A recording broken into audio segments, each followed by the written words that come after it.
and Toy Daddies, TPC and Toy Daddies.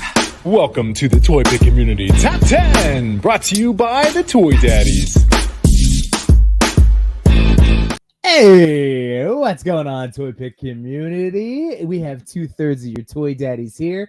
Hi, you know me. It's Yimbo Reviews Everything. And with me, as always, is one of my talented Toy Daddies. It's No Chewing. What's up, Chewy? What's up, man? Hey, it's we're here, we're alive. That's all, like I told you, some of those days, that's what I count on, is just that. I have to go to that where it's like, all right, I'm thankful for being alive on this planet. Hopefully I get another one tomorrow. That's kind of where I am tonight. Woke up today, made a little bit of money, I suspect. It's okay. It's okay. Right. Saw a reveal today that could be cool. I'm not talking about any particular one because there's a reveal every freaking day. Right. But happy to be here. Yeah, man. Yeah, it wasn't even like I was telling you. Like even my wife said, she's like, "Yeah, well, you're in a mood." I'm like, "I know. I'm just in a mood." I got and it's me because you know me. Like I typically am not dwelling. Oh, sad but Yimbo, so disturbing. I was just like gloomy Yimbo. Yeah, like it was just, it wasn't that I was like having a bad mood. It was just, I don't know. I wasn't turned up but I was having a nice time. I ended up taking my kids today, Chewy, to the library after I picked them up. Oh, yeah. And nice. Yeah, that's always, I love a good library trip. And we were super stoked because like I've reminded people many times, support your local libraries. They have video games. And we borrowed the Paw Patrol game for the Switch and then Luigi's Mansion. So like we're very excited that for the next 7 days. Polarizing gameplay right there. Yeah. You're in for like, I can't believe I'm playing this game about dogs to a really good game. Yeah, that the Paw Patrol game my kids love. So like I am so happy because it's for them, like my son's gotten into Pokemon and Mario, but like that's not for him. He's 4.5, like this is geared. It shows you how to do like what to do in the control. I'm like, okay, this is like a perfectly appropriate. Like they're not gonna need daddy to constantly get them out of trouble. Which is what playing, my kids got Bluey for Christmas and the game, it's a little bit of a letdown. I love the show so much that I'm just like, oh, the game must be amazing. And just like, exactly the manipulation to a child. They're like, if the series is great, the toys must be great. The video game must be amazing. So they do need my help to get out of jams. To be like, yeah, we can't reach this balloon. It's like just like in real life. Well, the bully game's on my radar, but I did see a parenting TikTok that talks about shows and games and stuff. And I remember like there was a dad being like, I love this show so much. I was so excited to play this with my kids. And it's just not what I wanted. Not what I wanted. It wasn't like cheap either. It was like $40. Yeah, and that was another part of his complaint. We're like, if you want to throw this for like as is for $20, fine. Yeah. Exactly. But we have a lot of amazing people in the chat tonight, just because we can start saying our hellos to everybody chilling. Thank you all, everybody, for hanging out with us this evening. Tonight, we do have a special guest. He popped in briefly. I think he's dealing with some technological issues.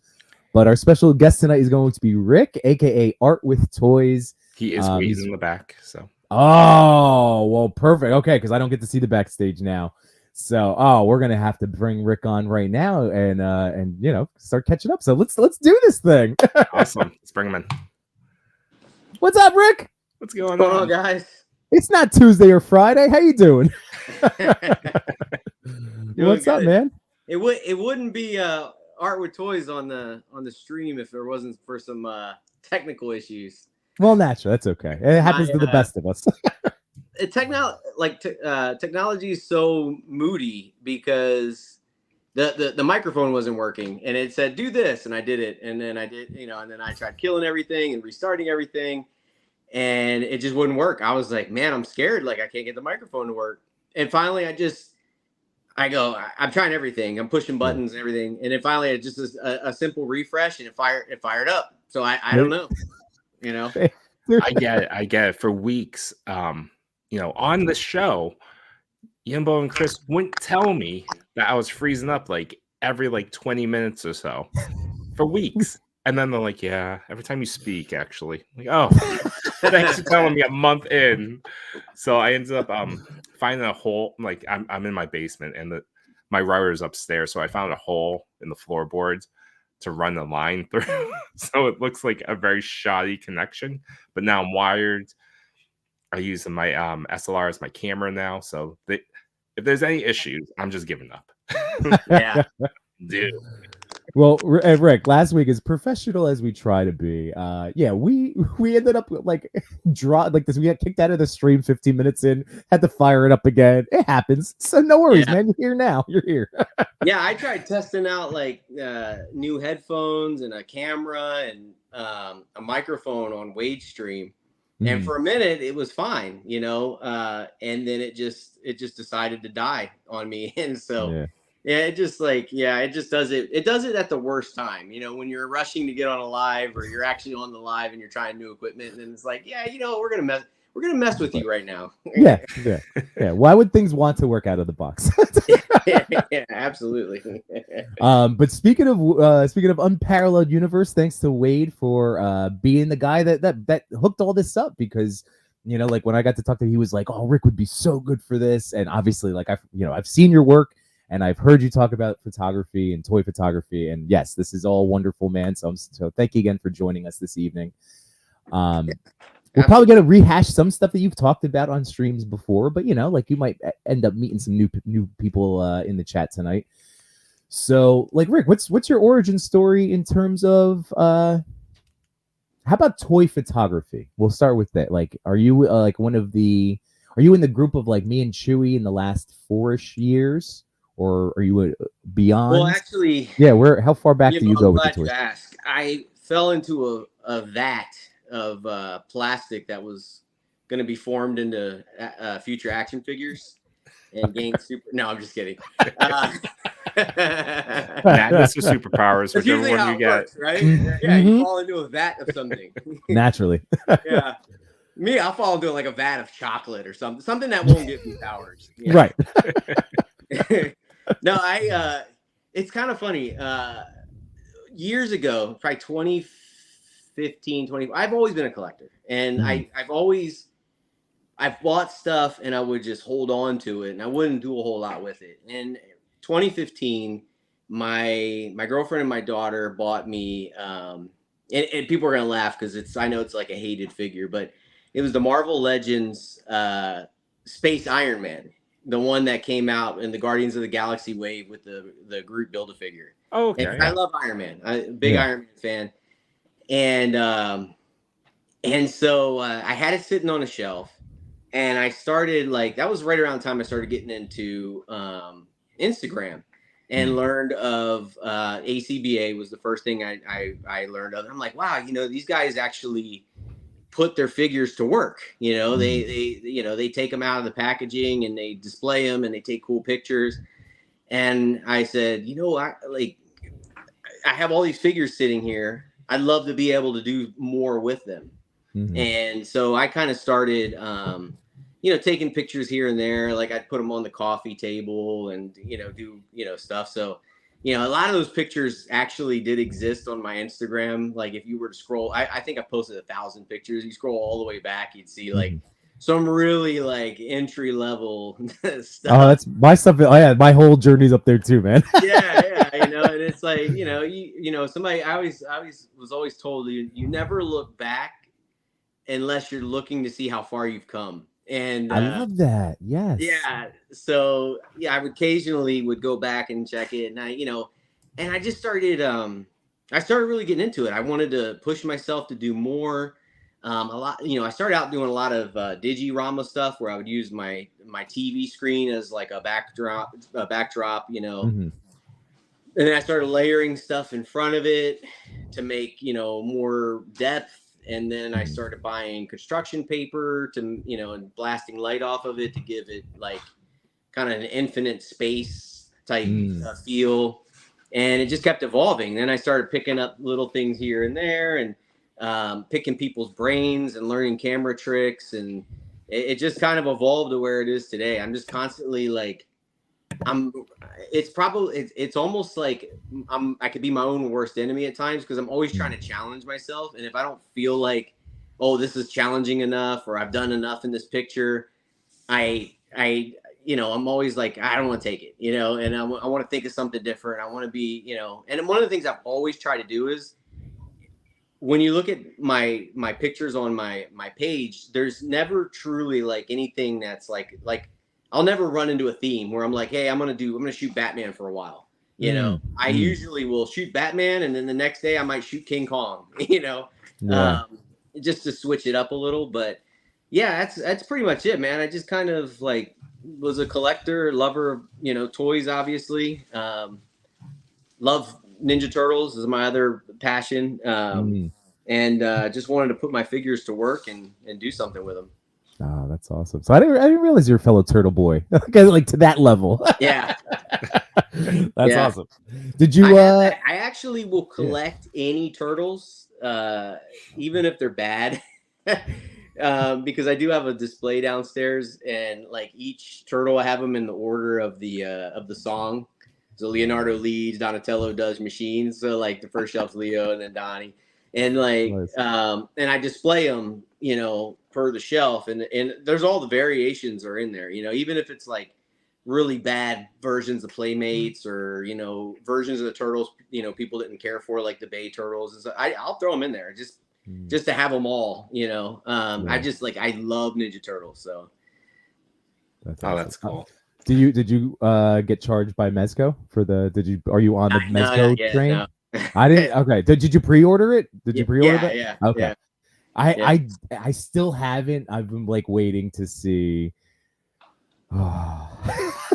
just how they're gonna turn out. I do want them. I feel like that one you should just get it if you're thinking about it. I know. Yeah. Wade was talking about it today, and he made a good point. He goes, it's because you're getting all 4 turtles and it's pricey. And he was talking about how like it's like a whole budget, of multiple figures, that you'd buy like, one figure here, one figure there. It's all in one. So it could kind of be startling from that perspective, but they look good. We saw them in person at Comic-Con, and I thought they looked great. They look better than the promo images that I had seen. Yeah. Well, you guys, like, I feel like that started, like they were still up for pre-order. And then, like, you guys got to see them, and the reels went out, and then it was like, oh no, it's waitlist. It's sold out now. Yeah, it was like 4 hours later, Big Bad was sold out. Like, what? Yeah.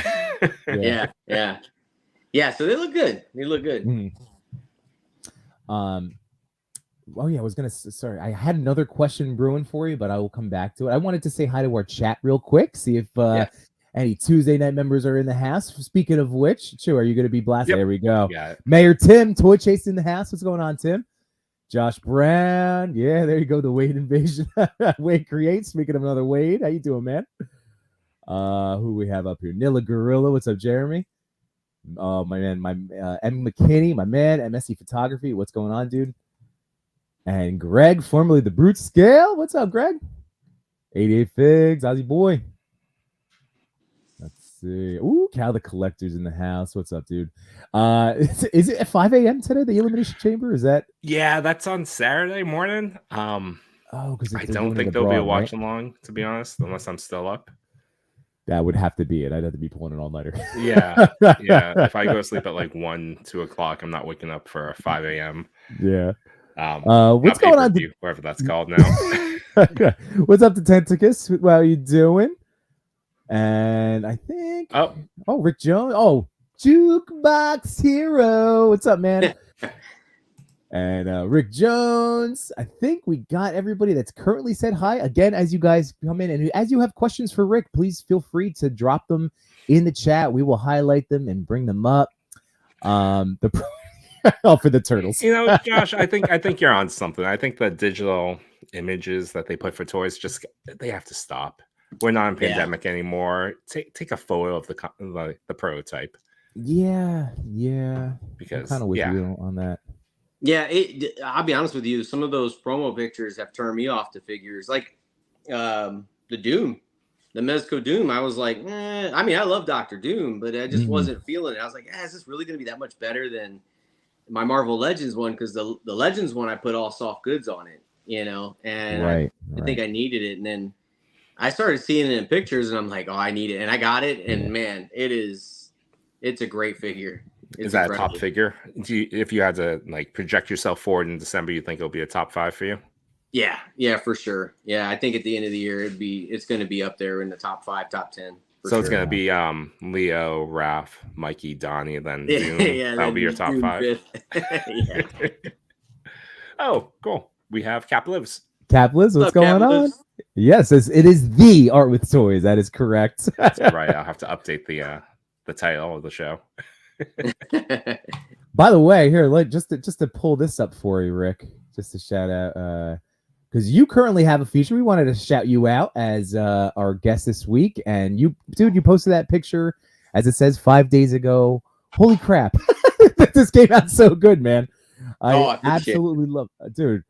See, like, I think what was so amazing, because this is such like a well put together, well composed shot, and then just with Spidey, which really did take me a second. Like it wasn't readily apparent, but it took me the second to linger and went, man, it took it to another level. So this is just see that until you just said that. See, that was I was thinking the red in the front. And I was like, what is that? Like Scarlet Spider-Man, maybe? But no, it's hanging on the back. That's amazing. Yeah. Try to get him lurking back there. Yeah, you know what? If you guys are looking, I mean, you might already know this, but if you're looking for great 1/12 scale props, I don't know if you have this in your area of the country, but Daiso, it's like a Japanese kind of Five Below type store, and a lot of this stuff I was just picking it up there, like the boxes in the back to the like our right, like looking at the picture. Those are warehouse racks that they actually sell there, and they snap together. And so they were like perfect. And then I was just picking up, like, actually the crates that Spidey is on came from there too. Like they have already 1/12 scale crates. They got floor dioramas. They got these carts, like these push carts, like you'd see in a warehouse where you pile stuff on it and push it around. Yeah.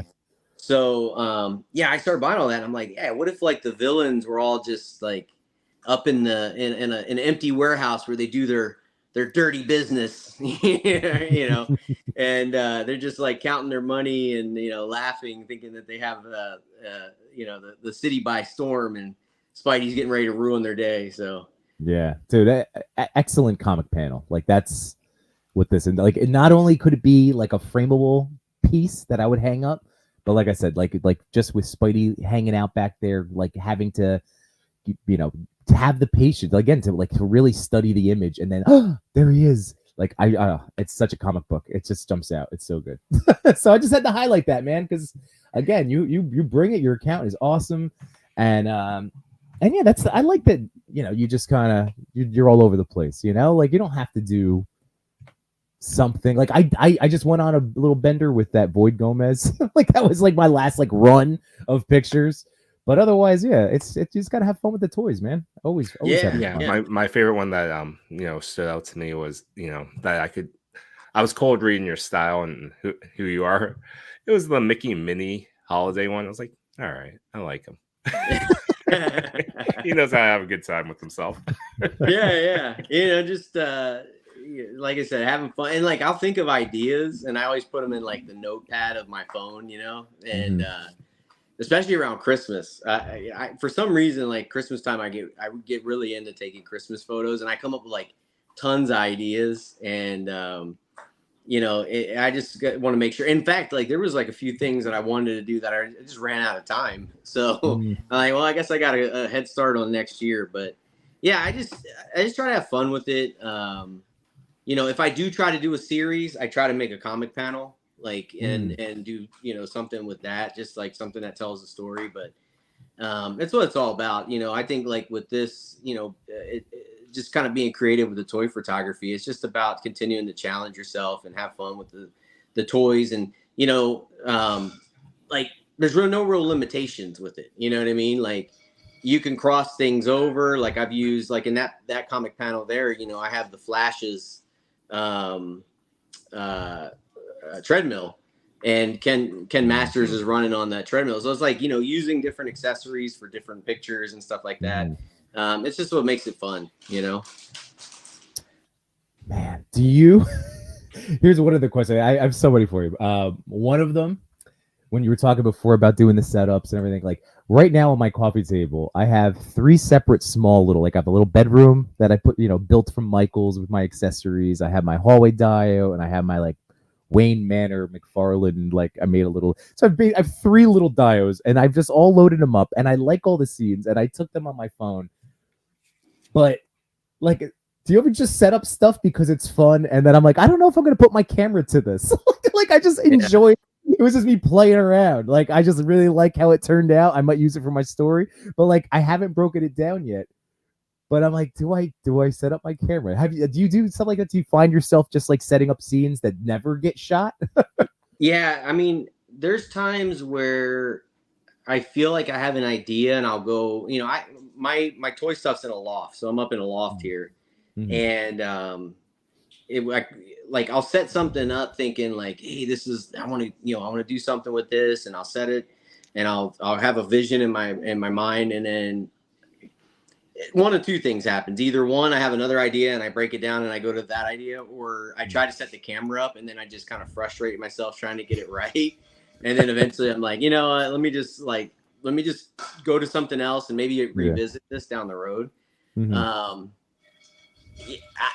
Man, one of the things too is like, I'm very like particular about like certain things. So if like an arm is off, or the color's off, or lights off, or something, I've actually like literally set up a shot, taken a picture, thinking that, you know, okay, this is the finished product, I'm happy with it. Look at it, like I'll tear down the whole thing, I'll look at the picture, and then I'll go, no, I don't like it, and I've put the whole thing back up again just to try to take another picture. Especially if I send it to somebody and they're like, you know, the lighting could be a little better. Yeah, or your wrist is this way when it really should be this way. You're like, down. That's it, I'm going to put it back up.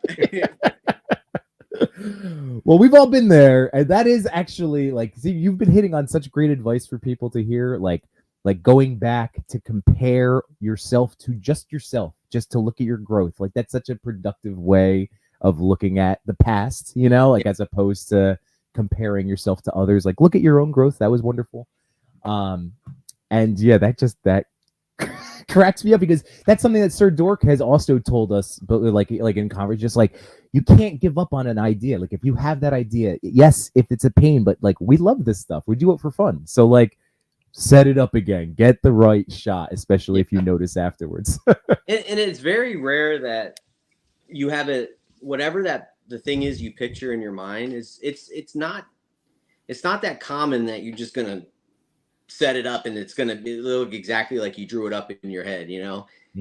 It may happen like tiny percentage of the time, but sometimes it's just a matter of like, that was the starting point, the jump off point. Now you have this, you know, this setup in front of you, and it's about just trying to make the picture look good. You know, sometimes you almost don't want to live up to the vision you have in your head because something might be off, you know, like you might think a diorama is a certain size in your brain, and then when you get it set up and get everything in front of it, it's not really, but it still can work. You just have to, you know, tweak with things and move it around a little bit.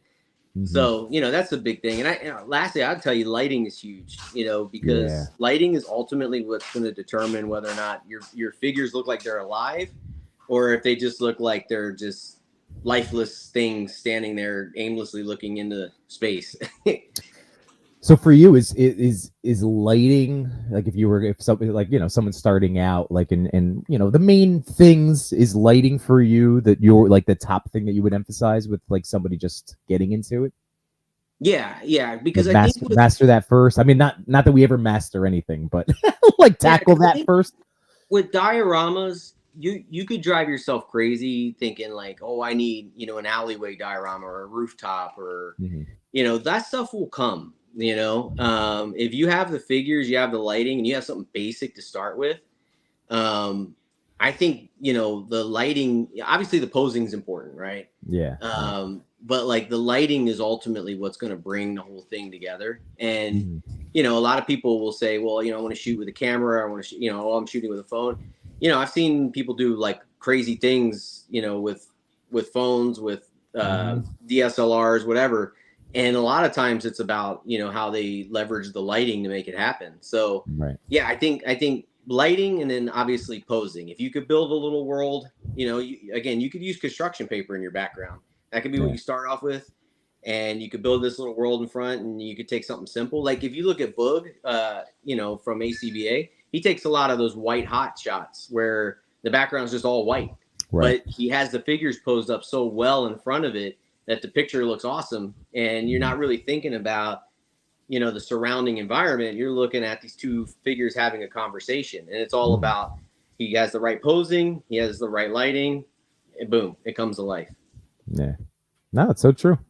By the way, I was just seeing Jukebox here was asking for the name of the store, but Cap Lives, thanks for covering it. But it is Daiso.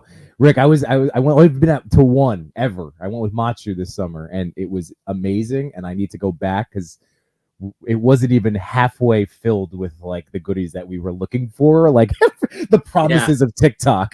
And now, like we got some lockers and a couple things. He's been back since. I got to go again, man. But yeah, everybody, Daiso, they do not sell anything online.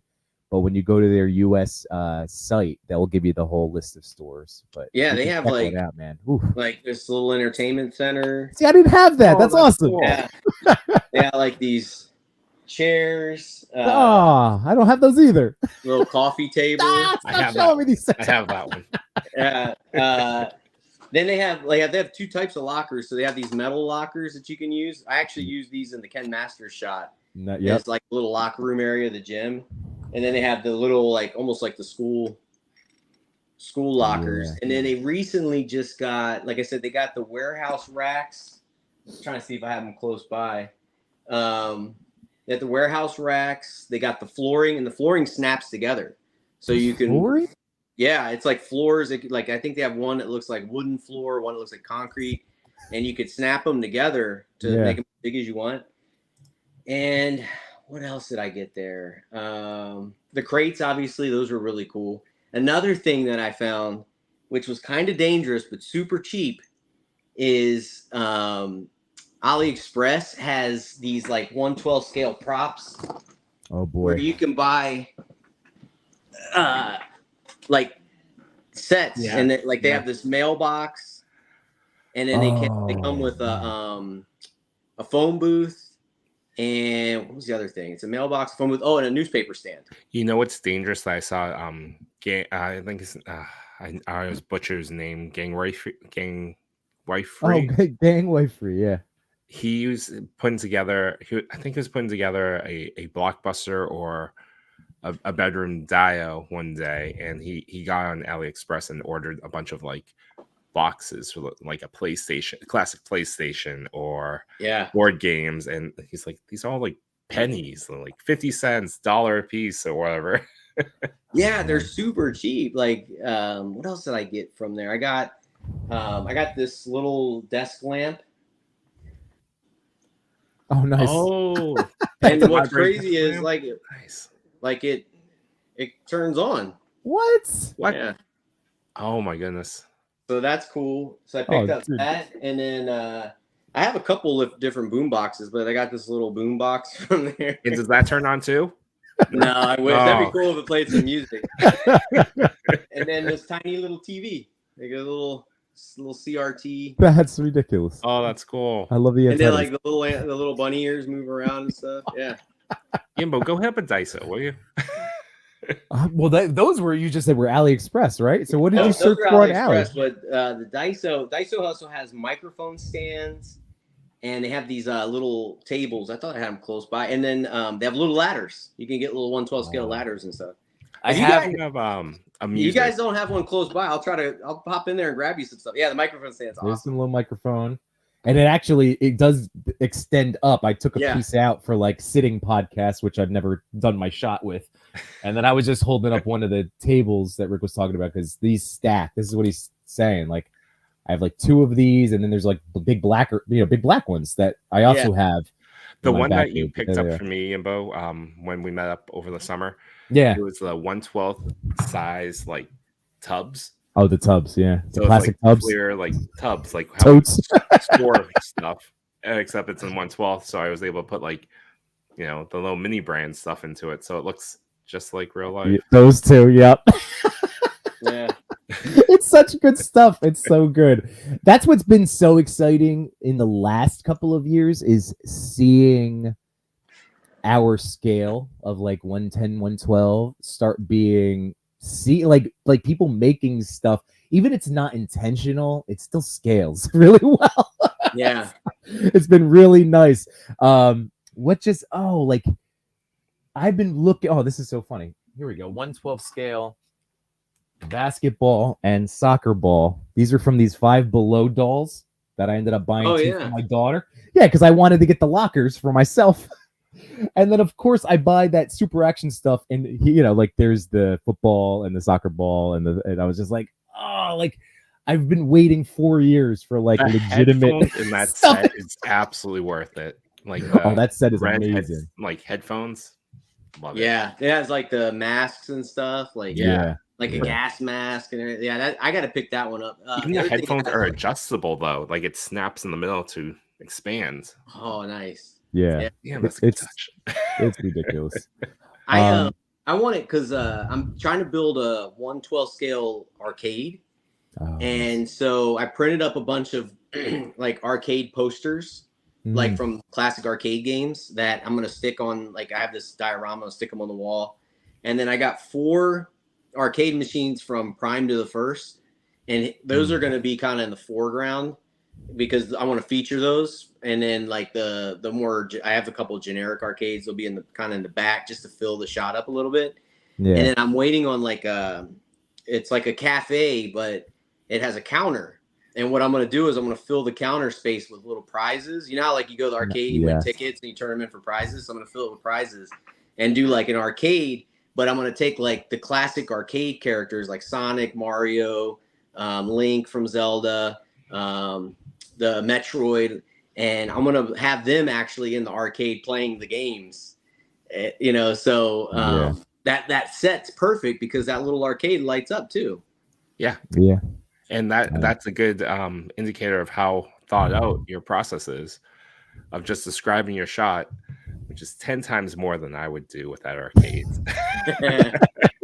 I'm closer to Bug, where I'm going to put it on a colored background and like take my shot with one character. You know, what's funny is I was in one of the hobby stores one time and I found this wooden boat. And I sent a picture to Unparalleled. And I'm like, hey, check out this wooden boat. And he's like, what are you going to do with that? Like, it's supposed to go on some old man's shelf, you know? And I go, I got an idea with it. And I had the Genghis frog and Napoleon, the NECA frogs. Yep. At the time, they were the first two that come. I think they were the first two that came out in the 2-pack. And I had them fishing in the bayou. And they were fishing off the boat. And he's like, oh, he can go. And I'm like, dude, if you have a vision, you just put it to work. Next evolution of that, you need to get like 10 of them and recreate like a river market in Thailand where they just sell each other foods. Yeah. Go super into it.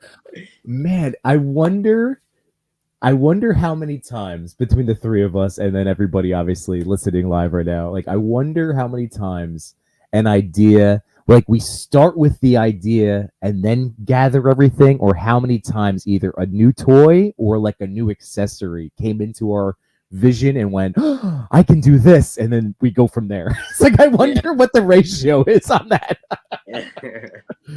Because I'm definitely split. Sometimes I'm led by the purchases, sometimes the ideas. Yeah, I'm led by purchases. I'm there. Chewy likes that new. I do love the new. Like I've been playing around with the it's not even new, but it's new to me. It's the SH Deadpool 2. I got it off Amazon when it was cheap. It was like $80, and so I've been posing that on my desk during meetings. So now that generated ideas for me. Nice. Yeah, that's sometimes how it goes, man. Like sometimes you just get the figures like posed up with something, and it starts to generate the idea juices. Yeah. Well, we have a question for you, and then maybe we can get into, like we'll start kicking off. We're trying to do things. We're not trying to take up your whole night, Rick. But we're obviously having a blast right now. So we'll start like the slideshow. We're trying to do a little bit better job of like blending both aspects of the show together. Here's from Bonehead. Go long. Oh yeah, or we can go long, and we have gone long. So that's just a fair warning. And then also Chris, who's the third toy daddy, he's our timekeeper. Really, he's he's the one that like 10:30 is like, let's move a little faster. Yeah, the timekeeper's not here, so we'll see how we do tonight. But Bonehead asks Rick, what's the best and worst advice you've ever gotten when it comes to toy photography? So what would be some of the best advice that you could think of right now? We'll do both. I think best advice. Shoot, what would be the best advice? I think just paying attention to detail. You know, I think sometimes, you know, we'll use the Ninja Turtles as an example, and I brought this up before. You know, sometimes you'll see somebody take a really good picture of the turtles, and then like Leo's sword will be turned in the wrong direction, or you know, like you were saying earlier, Jimbo, like, you know, the wrist or something. No. You know, yeah, it's just wrong, or you know, yeah, just sometimes, you know, just taking your time with it. You know, if you really want to get into it and be good, you know, good at it, or, you know, continue to evolve, you know, just take your time with it, set it up, and take a look at it through the viewfinder. And that's the big thing too, is like leveraging the viewfinder as your kind of your canvas as to how much space you have to work with, you know, against your backdrop. Worst advice? Yeah, most people that I've asked advice for have always usually been pretty open about giving good advice. And I usually go to people who, you know, they know something about something that I want to do. You know, you had the goofy shot up earlier, where he's kind of disappearing because he's a ghost. You know, that was just something where I went to one of the guys who was really good at it. And I said, how do you do that? And he said, you got to put on long exposure, and you just pull the figure out of the shot, and it'll give you that see-through, you know, that see-through effect. And, you know, I just kind of, you know, through trial and error, just kept messing with it. I saw the settings, you know, he sent me the settings, and through trial and error, kept messing with it until I got it right. So yeah, worst advice. So that's practice. Yeah, that's literally long. So wow, I thought you just used a little bit of Photoshop. Yeah, like I thought that was just a little. Yeah, take the background now, a little stack, a little layer, a little blending. And see, you did it while watching, you know, the Disney Christmas Carol. You know? Yeah. Wow, I love it. Like, yeah, I have a soft spot for that Christmas Carol movie. When I found the figures, I was like, man, these are a must buy. But give me Ghost a Christmas Present. I really want that version. Yeah. Yeah. Man, I don't know. I don't know if I've ever. Worst advice. I'm with you, Rick. Like everybody I've ever spoken to, I mean, I see Sir Trevor 16 shooters in the chat. Like, he's somebody I've picked his brain. He's always been so wonderful and helpful in my, like, the new light bulb going off, something clicking, you know. So I'm with you too. Like, I don't think I've ever gotten bad advice. Like, the worst advice would be like, hey, just focus on buying a bunch of toys. Like, don't do that. Buy what you're gonna use for your. I don't know. I don't think I've ever gotten like bad advice either in terms of. And most people are just so like, they're so nice. Like, you know, Trevor, you know, you mentioned it. He's always been a nice person. Most people that I've, you know, either saw in the community over the years or watched on live streams or talked to, and, you know, whether it be in comments or through chat, you know, they've always been super nice. And that's, you know, that's what kind of makes all of this so great. And, you know, it's definitely one of those, hobbies where, you know, there's, you know, collectively, just like in a little town, right? You got a fireman and a cop, and, you know, the butcher, and, you know, we're the same way. You know, you have the dio makers, and you have the customizers, and you have you know, people do photography and people do accessories, and it all cumulatively makes up this great community. And like, what I like is, like, I love when I see people take pictures and then they tag the person who made the prop on the picture, because, like, you know, I saw like Warrior Evans, he took a picture and there was an ATM machine And I'm like, where did you get this ATM machine? And I tap on the picture, and he credits the person who made the ATM machine. So I'm like, you know, that's what I really like about it. Some people do a mixture of all of it, and some people may try to do all of it. I personally can't do all of it, you know. I just don't have the time, but it's pretty cool just to see all of the little, you know, things that make up, or the people that make up this community. So yeah, I don't know. I've never, like I said, I don't think I've ever gotten really tough advice on or advice, I guess. Yeah, same. The Tentacus actually mentions the best advice that they got was you don't need the top of the line equipment. And I think that was the best advice I got as well. I think I got from Sir Dork saying just use what you have. And I've been telling anyone that ever asks me, I'm like, you have a phone, you have $20 that you can burn on Amazon, get a Ulanzi light, start there. Yeah. And just, you know, have fun with it. Yeah, I always tell people my first lights were they were Walmart desk lamps. I think they were like $5 a piece or something, and I just bought 4 of them, and I had cords running all over the place, and you know, like extension cords, trying to keep everything lit up. I'm sweating because it's hot, you know. But yeah, I mean, use what you got, you know, and you can evolve from there, you know, if you choose to. Dude, I was about to say, like, when my very first toy shop, it was just like with my lamps, or like my normal lights, my recessed lighting in my basement. I didn't know what I was doing. And then when I was like my first light, it was like from a light box that it came off, and I'm like, oh, and it was just white, but I'm like, oh, what can I do with this? It was just and now, and you know, over the years, you start accumulating, you know those based on those lights you buy that you put under your cabinets in your kitchen. Yeah, right? The little active light. I've used that. I still have it sitting around here somewhere. I've used that. That was one of my first lights that I used just to kind of like, because it's a bar, you know, and it kind of gave me more of an evenly widespread, you know, light. But yeah, I mean, you know, like you were saying, just go places and look for things. And you know, the Dollar Tree, they have lights. Sometimes some of them are like battery powered touch lights. Those work. You know, you can use a little bit of anything, and you can make it happen. You can use the sun, you know, both sides. Yeah. I've seen people take like city dioramas and set them up on a table, and, you know, kind of have like, you know, like you're looking through the city, and then the backdrop is actually the actual real sky, and just use the sunlight, and it looks amazing because you know, getting that natural lighting, and it's kind of blanketing everything, you know, the way it should be. That sounds really good. I don't know why I haven't tried that yet. Because you know, the last 4 years I've been building my artificial worlds where I need artificial light everywhere. I used to take my action figures to like Disneyland and set them up throughout the park and take pictures. Oh, well, I do that all the time. I it's my favorite pastime to grab one or two, primarily just one pocket figure wherever I travel to, and that becomes that special figure.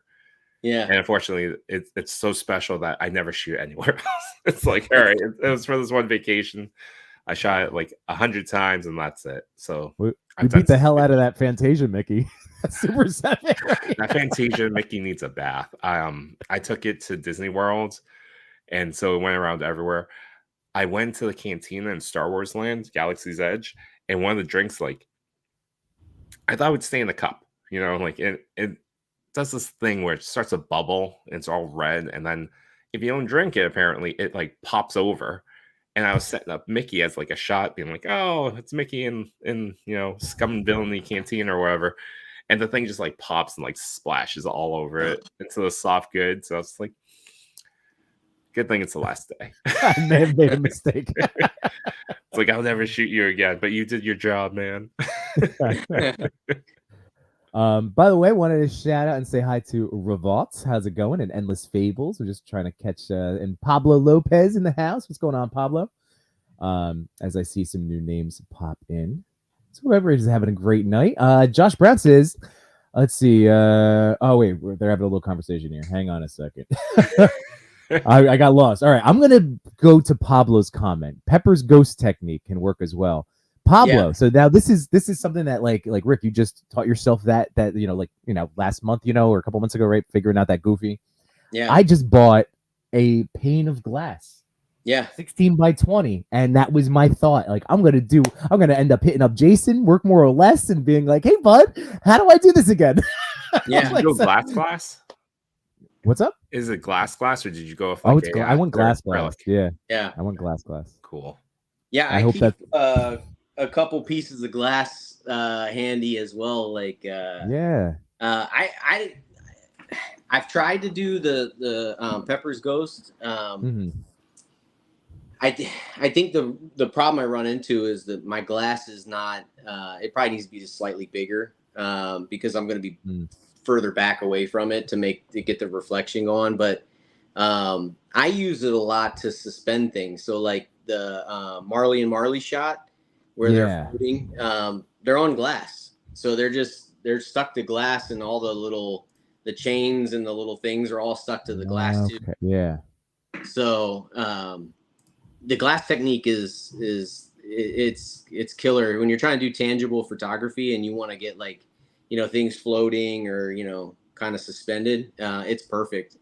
And like, even if the glass has some imperfection, usually when you're focused on the subjects of the picture, you won't even see those, like, if it's got a little speck of dirt or something.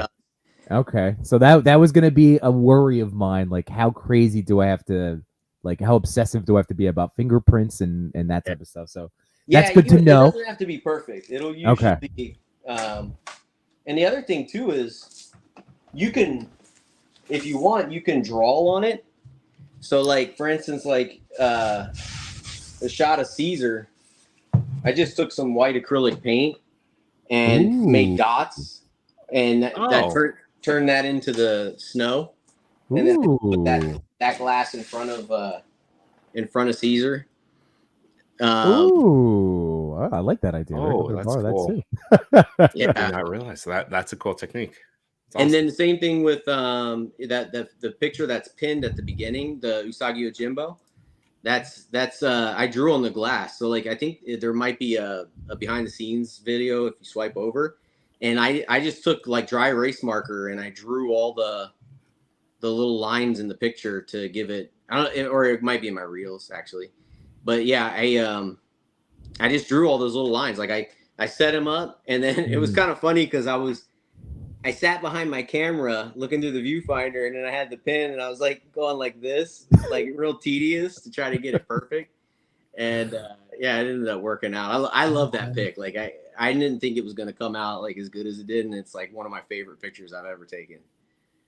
Dude, that's epic. And now my follow-up question for you was going to be like, how do I, if I wanted to stand it up to take the picture? That's how I envision, like, if I was, sticking Spidey on to web sway. Like, this is a new era, new domain for me to figure out. So you just have that leaning up, like, but do you recommend the painter's tape down the sides? Yeah. So I don't cut my hands, I guess. Yeah, it depends. I've actually, I've tried. I don't know why, but the Super 7 Ninja Turtle boxes work perfect for holding up the glass. I've done it where I've just kind of pushed them up against the side, and there's been enough tension or friction there to hold the glass up. But obviously, you bump the table or something, it could come down. But that method worked pretty good. Just kind of setting them up and then putting the glass up against it and then running the painter's tape there just to kind of hold it. Okay. And then I'm also picturing, you mentioned Warrior Evans, like seeing Casey's stuff, like where he uses the glass, like where he'll suspend it over like the neck of Dio and have guys flying or swinging. And that was my initial thing that I was like, okay, I could try that first. But then holding it vertically, I see what you do. So it's just a matter of be safe and make it stand up. Yeah. And have really good sticky tack, because that sticky tack is so bad, and you're you're setting it up, and then you get behind your camera, and then you see the guy start to fall off of it. Oh, I have the blue stuff. Yeah. Hopefully the blue is all right. Like, I have one picture, and it's a while, it's been a while since I took it, but Deadpool's laying on a couch, and how like when you're a kid, like you take a basketball and shoot it, like toss it up to yourself and catch it and just lay on your back and do that over and over again.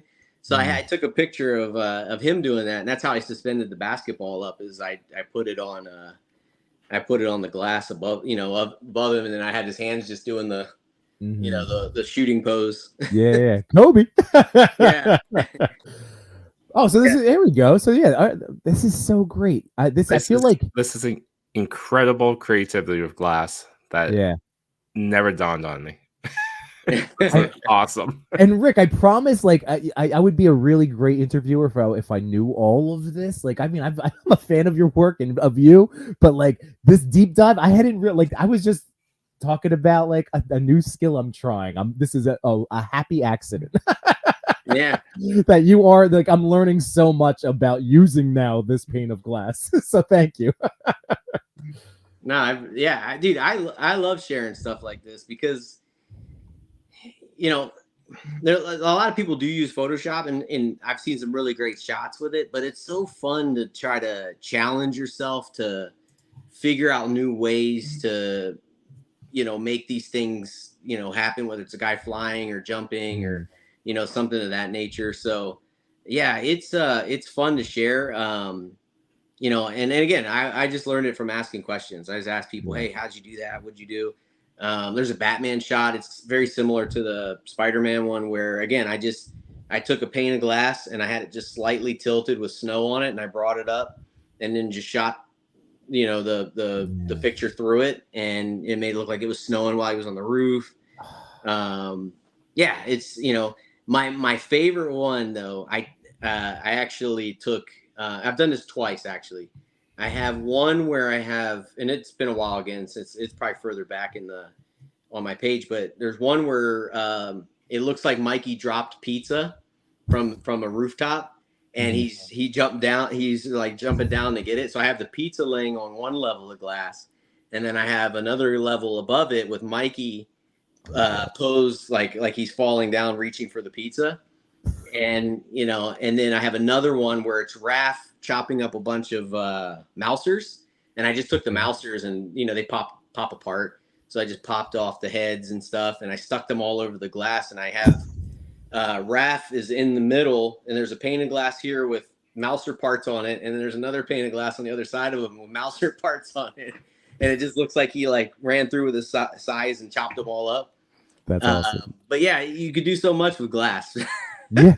Well, what I'm just telling you right now, at some point within the next few days, like between now and Sunday, when you see, oh wow, Yimbo's going through all of my stuff, just know I'm doing research and digging through all of like anything that I could see glass related to pull from for inspiration, Rick. So just I'm giving you the heads up now.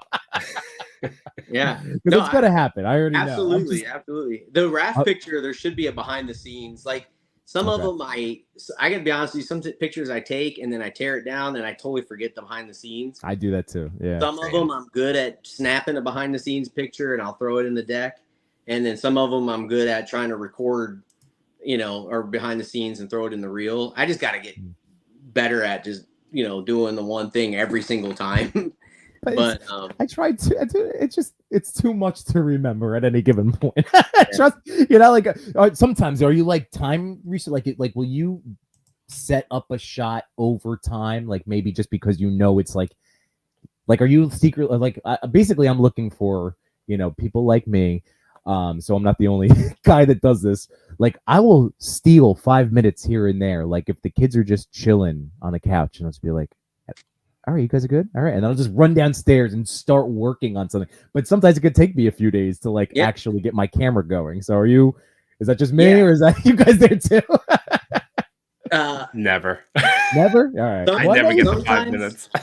Yeah. Like sometimes it's a one sitting. Mm-hmm. Like the kingpin shot, the last shot, that one I actually worked on over the course of like a week. Like I came up, I set it up. Mm-hmm. I started looking for the figures because I wanted to have like all the different villains in there. I was gonna wait for to get the new Tombstone. Yeah, I was gonna ask about that. But I was like, no, I want to do this shot so bad. I wanted to shoot the Mezco Spider-Man. So I just kit bashed. I used the Happy Hogan body and put the Tombstone head on it.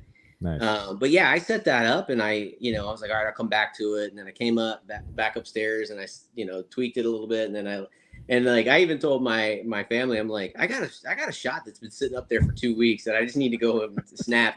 And finally, my daughter, I was laying on the couch after work one day, and she goes, "Go upstairs and take the picture." So I'm like, all right. It's always nice when, whether or not the kids are included in the process, at least if they're aware. Like, I always like, I'll take that too. All right, yeah, you're right. I gotta go get this done. My kids have absolutely no interest in the photography side anymore. They used to feign interest when I first started, but now it's just my son that just loves the new stuff. It's like, oh, this gambit looks great. Can I take upstairs? I'm like, honey, that's $80. Just put it down. Please. So my daughter's like, she has her own page too. She started Artwittoyz Junior a few years back, and she was in a photography class in like her last couple years of elementary. And we were doing that for a while, where I was teaching her how to do the action figure photography, and she kind of steered away from it a little bit, but she really loves drawing. So now she uses the page to post her pictures that she's drawn. But one of the ways that was really cool was when I got these little accessories from AliExpress. I kind of weathered up the phone booth. And then I go, hey, she has these paint markers or like Posca pens or something. And I said, you want to do graffiti on the phone booth? And she's like, yeah. So she drew all kinds of graffiti on my phone booth. So I'm like taking her interest and then having her apply it to what I'm doing. And then I'll use it as a shot, Oh, that's cool. That's cool. We're like, hey, I don't know if you know this, but this is a show all about toy daddies doing daddy things with toys. So this is a perfect story. I love it, Rick. That's awesome. Yeah, Wade Crate. That's a dad win if I ever heard one. And Josh Brown, she is killing the art, Rick. There you go. Love it. Finn Cobb has a question for you. How do you avoid glare from the lighting? Maybe is that regards to in general or with the glass? Because I want to ask you about the glass. So the glass, I probably was a friend. The glass, you kind of have to move things around. I mean, to be honest with you, there's a little trial and error there with that. Sure. Because it's just weird. Sometimes it's like the Spider-Man in the snow picture. I for the longest time I kept getting glare. So sometimes it's moving the light back further so that it's just hitting the figure, but it's not really hitting the glass. Sometimes it's like, does the light need to be in front of the glass? Sometimes you just have to dim it and then maybe adjust your camera settings. So like dimming the light takes the glare away, but then use the settings on your camera to brighten the picture a little bit. Another thing I found is, and I learned this by doing the kind of the Digirama thing, because when I was setting up the lights, I kept getting glare off the television. And right. One of the most simple tricks I ever that paid off big time. Just aim the light directly at the figure and put the light on the figure, so the figure actually blocks the light from the background or off the glass. And usually that works. Is also the answer. Do you think bounce cards would be a good, solution? I know Trevor's always talking about bounce cards. Yeah. The other thing I was going to mention too was I have one of those like light reflector screens. So sometimes that works too, where you have the lights out of the picture, out of the setup or whatever off to the sides, and it's aimed at their light reflector screen, and then the light reflector screen is just kind of spreading the light out over your setup. So that works out well too. If you can get one of those that kind of like you have a stand for it, that's even better. Yeah, five below. I don't have a stand for mine, so the last time I was using it, I'm like, atmosphere aerosol. It's tucked under my chin. I've got my remote. Like I was all over the place. But again, the things that we do to try to get that, our perfect shot. Imbo, I will tell you a good thing for that is your kids. Hey, can you come hold this light reflector screen for me? So, and then I would joke around and I go, I'm going to credit you guys as the lighting department, you know? Yes. Your kids would have a real good time using atmosphere aerosol, just burning through that indoors. They'd love it. Oh my God. I know they would. They love seeing it already. Pablo says flags are your best friend to block the glare from the TV. That's a good call. And then you're going back to there. Oh, what's a good size? So just so you guys know, just because I was at Home Depot literally this week, mine is 16 by 20. It was $9, which I was pleasantly happy. I was like, oh, good. It's not like breaking the bank to get and it's a good size. I would have wanted the size up, but it was out and it was like maybe 11 or 12. So whatever the size up, but I have 16 by 20. That's a nice size. Yeah. So I think I'll be pretty good with with the things that I have in mind. I'm not sure how big. I mean, this one's not huge by any means. No, mine's probably maybe a little bit wider, but so yeah, it doesn't seem like the whole point is you don't need a lot of glass. You just you don't have to break the bank. If you're I also feel like if you had a bigger size, it'd be harder to get it to stand.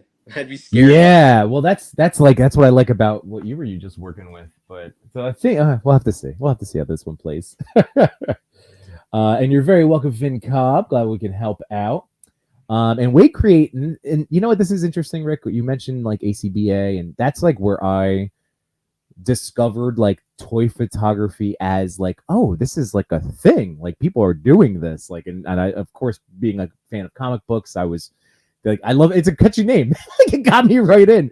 And I will say, I've always leaned more. I don't shy away from practical or digital stuff, but like I enjoy the challenge of practical photography myself. I think there's some things that, sure, technology can make a thing easier, but I don't know, in terms of my own like mental health, like it's a nice like accomplishment when you can learn a new thing, when you can, like pull something off that, sure, I could have done that with AI or digital, but no, I did this, gosh darn it. Like, that's awesome.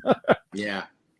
Hey, this is what I'm, oh, sorry, I was just about to say, this is what I'm trying to teach middle schoolers about, like things to care about. Like, it's hard to say, like, like, This is what means something to me. I don't know. Find things that you care about. Sorry, what were you gonna say, bud? No. I was just gonna say, like it just adds to me. It adds to the realism of the picture. Like I've seen people do Photoshop where you can't tell it's Photoshop, and that's cool. There's plenty of pictures. And I. The funny thing is, I'll follow anybody that's putting in the effort. And like, I follow pages where, some guys only shoot anime, and I'm not like a big anime guy, but if I can appreciate really good setups and pictures. Yeah.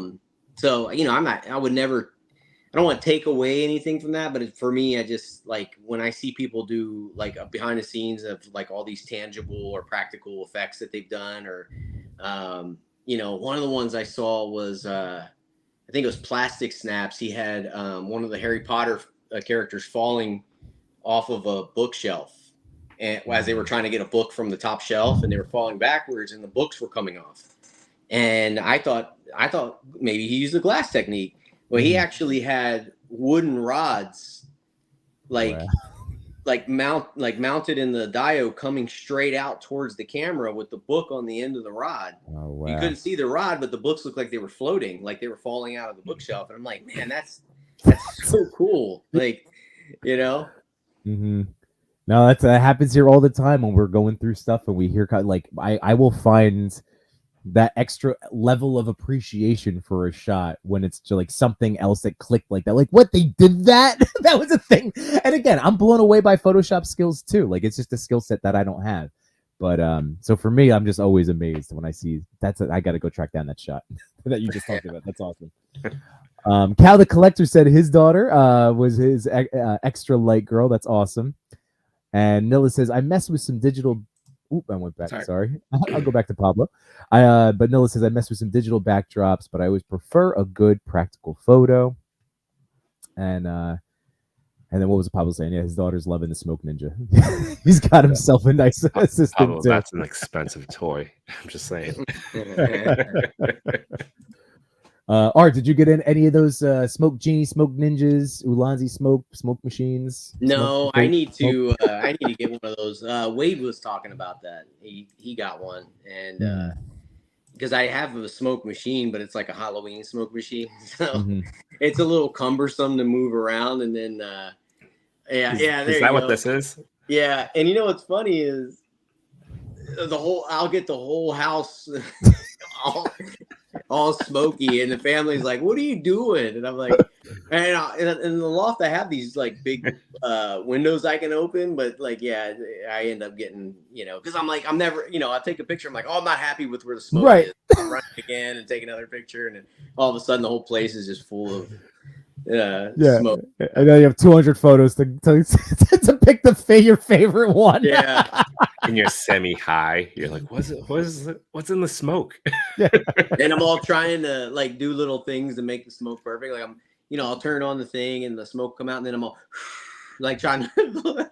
I used a straw the other day. To like get more precise around. I think it was around Conchu. Yeah, that's a good idea. Yeah, I'm like, blow the smoke around. At first, you have to inhale, and then you blow it out. You're like, oh, that's a problem. I just go back to the chat real quick, guys. Capliv says, I don't use Photoshop, but I don't mind it at all. I have a Watu who uses it, and it's incredible. Yeah, same. I mean, I think of like Lost in Translation. Jules is like masterful at what she can do with Photoshop. So yeah, it's on my goals for this year. I'm paying for it each month. I just haven't used it. Yeah, well, it's great. It's on your list. You just don't forget it's a subscription. keep them coming for you. That's true. I mean, I don't mind like if I take a picture and then I see like something like a speck of dust or something that it's like gonna bother me, I'll go into Photoshop and just like tap it and edit it out. Oh yeah. Yeah, and so, like you said, I have a Watu. Like some of these people can do it Photoshop, and you almost can't tell it's Photoshop. And to me, that's it's definitely pretty cool. Yeah, I mean the bottom line is I don't know. It's really cool that we get to take these things and make them look like real people. It's so cool. I love it. Chewy, if you want, we can go through these first couple of slides so we can Oh, I was just gonna have this one question because something that I always think about because I think about myself sometimes, and what I do while I'm taking a photo. I was gonna ask you what are you doing while you're taking that photo? Are you listening to music? Are you listening to a YouTube show, a pod, a movie, TV show, or anything at all? Maybe you don't do any of that. Sometimes it's a mixture. So like during a football season, if there's like Monday Night Football or Sunday Night Football, I'll listen to the game in the background while I'm setting up the shot. I have like on a Friday night, like if Wade's on or something, I'll throw it on and listen to it while I'm taking pictures. But the main go-to is like music. I just find like I get less frustrated if I'm listening to music. It kind of calms me down, like keeps me from overthinking things sometimes too. Or if something's not cooperating, like I have a pose that the figure keeps falling down, or something else, like it just helps me calm down. But like if I'm in like total silence trying to do the picture and something frustrating is happening, I find I get a little more like so music is definitely good, especially if you're like 90s R&B, like good is good, like so I listen to a lot of lo-fi music of like cover songs, and I find that my wife calls it elevator music, but it's very peaceful for me. Yeah. Or I'm listening to YouTubers talk about toys. Yeah. It kind of just keeps your mind off of like like in a weird way, it keeps you focused on what you're trying to do, but keeps your mind off the frustrating aspects of it. Yeah. Because again, at the end of the day, this is what we escape from the real life stresses that we have in our life. This is our way. So like the little minor things I do always there was a time though I was just get so mad at these little figures. I'll sell all of these things. Josh Brown says, I do this too with Lightroom on my phone. That's how I started a free version of Lightroom. It's kind of all you really need, depending on what you're trying to do. And Josh, I'll tell you, man, like I developed my quote unquote style. Like, I mean, again, I shoot practically and then I tweak. I do sliders. That was the first, like, I don't know how many months I would just bother my wife, harass her. Like, does this look okay? What about if I tweak it this way? Do you like this one? And just finally her giving up and me saying like, oh, I kind of get the gist of what I like now. So, again, it really is like, Josh, that's how you just develop your style. You literally, and then don't worry, like, because I disagreed with my wife a lot on terms of like what she was saying, and she's smarter than me. I probably should have listened, but at the end of the day, you're the artist, so just what makes you happy. And now we have Machi Toy to ask. It's like, does this work? And tell us really honestly why the wrist needs to be bent a certain way. Right. Like, no, that's good. Let me take the shot for the 7th time. It's funny you mentioned that. I would do that like too. Like in the beginning, I would have like 4 or 5 versions of a picture, and I like show it to my girlfriend, my daughter. Like, what, you like this one? Or you like this one? Yeah. Like this one? This one? And the first time, dude, she saw that Pam meme from The Office, like they're the same picture. Like, she was the one that threw that. She's like, that's the same thing, and I'm like, I'm sorry. But what were you saying? You understand? You know what though? Like if you go to like your kids or your significant other for advice, you got to be ready for them to be brutally honest with you too, because there was a time when I first started out, I made this dio, like an alley dio. And I was so excited about it. It was like one of the first things I ever made. It was simple. It was like a cardboard box that I put like brick pattern paper on it, and I cut a hole and I put a wooden door in it from Hobby Lobby or Michael's or whatever. Painted the door. I had a trash can that I made, and I was using it for everything. And like finally, I'm like asking for advice on the shot, and she was like, how many more times are you going to use that same alley dio? And I was like, you're right. I need to find something more. You're so right. You're so right about especially kids. They'll be brutally honest. I remember this is before toy photography. My daughter was like 1.5 to like 2.5, and she was having a hard time being in the daycare class that she was in. She didn't want to be dropped off, so I had a pretty flexible job at the time. I would hang out with her and her friends at the table that hurt when I sat down because it was too low to the ground, and hang out there for like 30-40 minutes while they drew. Eventually I was drawing for them, and I gotta tell you, 2-year-old girls are some of the most honest people in the world. They'll tell you if this elephant sucks. Why are you taking more than 30 seconds? Like, hurry up, go quicker. It's true. You want to stay humble. Yeah. They do it with love. They're just trying to make you better. Yes. Speaking of Wade Create says the missus has me to try to tell the difference between shoes, shirts, and colors for the wall. They are all the same to me. LOL. Makes sense with the shots. Oh my God. That's a very valid point, because I also paint, a little bit of cream. What does that mean? I don't know. Whatever you like. This looks great. I'll paint it. But what is if I go saturation from 5 to 12? Do you notice the difference? This one's called creamy. This one's called Spanish lace. Yeah, like, wait a minute. We're silly people. I am TJ Williams is in the house. What's going on, dude? How are you? What's going on?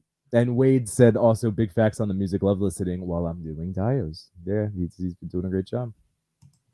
But yeah, so Chew, you want to fire up the slideshow? Here we go. Get things going.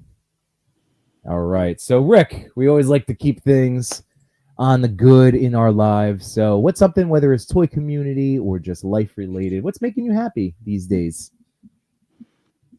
I guess regular life, health. Yeah, there you go. All right. Good. Yeah, just trying to stay healthy, waking up in the morning and, getting the workout in, and just trying to continue to just stay healthy and young, I guess. Toy related.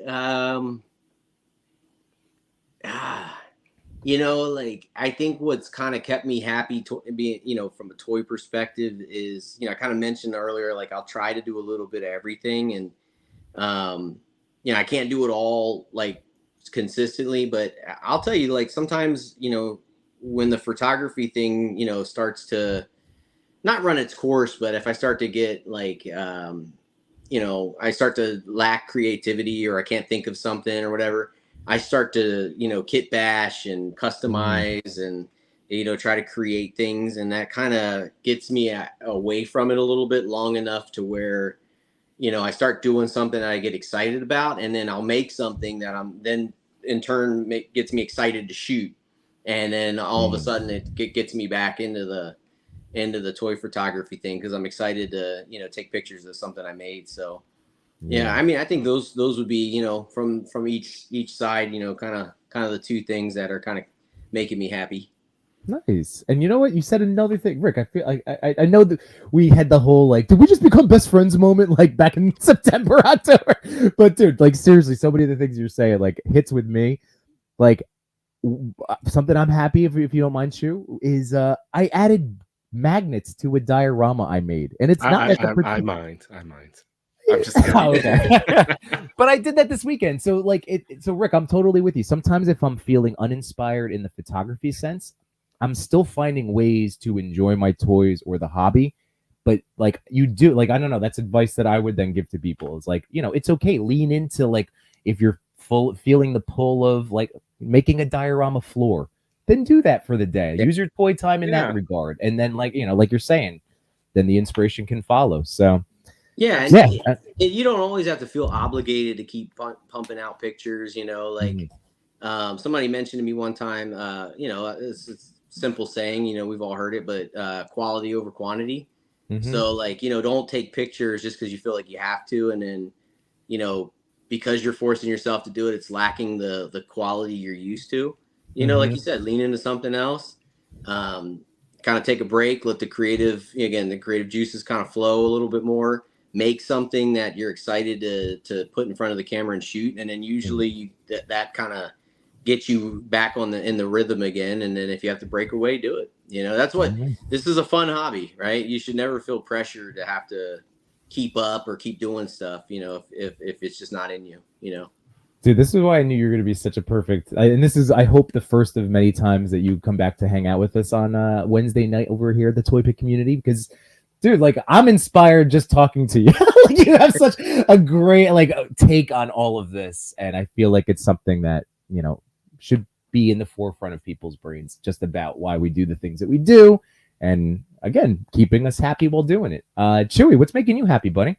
It's in line with what you just said. Like, just focus on what part of this hobby that's sparking that creativity, making you happy. I've been loving that smoke ninja. If people that are following me get sick of the videos I've been posting, I apologize. I'm having too much fun with it. That's probably gonna be something I do for a little while. So that's making me happy. Being back on the show makes me happy. Last week I took the night off for Valentine's Day, but I'm a creature of habit. I love a routine, and I felt off for like the rest of the week. I'm like, oh man, I didn't stream.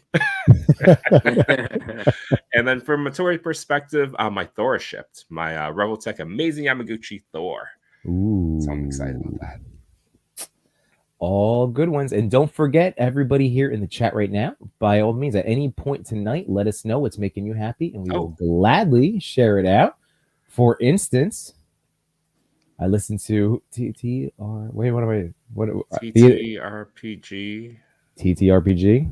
Actual? Do I not know this? I don't know this. Josh Barron, elaborate. Is this should I know these letters? Is this short for something? I know RPG. I don't know what the TT stands for. All right, let us know, Josh. I hate not knowing what's up talking about. Alexander's in the house. What's going on, buddy? And Wade Create says, Wednesdays are making me happy. My man, best day of the week, hanging out with you. Oh, no, tabletop RPG. You. That's what I thought, maybe. But like a Dungeons and Dragons style. I want to play Dungeons and Dragons so badly. I've never played. Rick, have you ever played in your life? Sucked.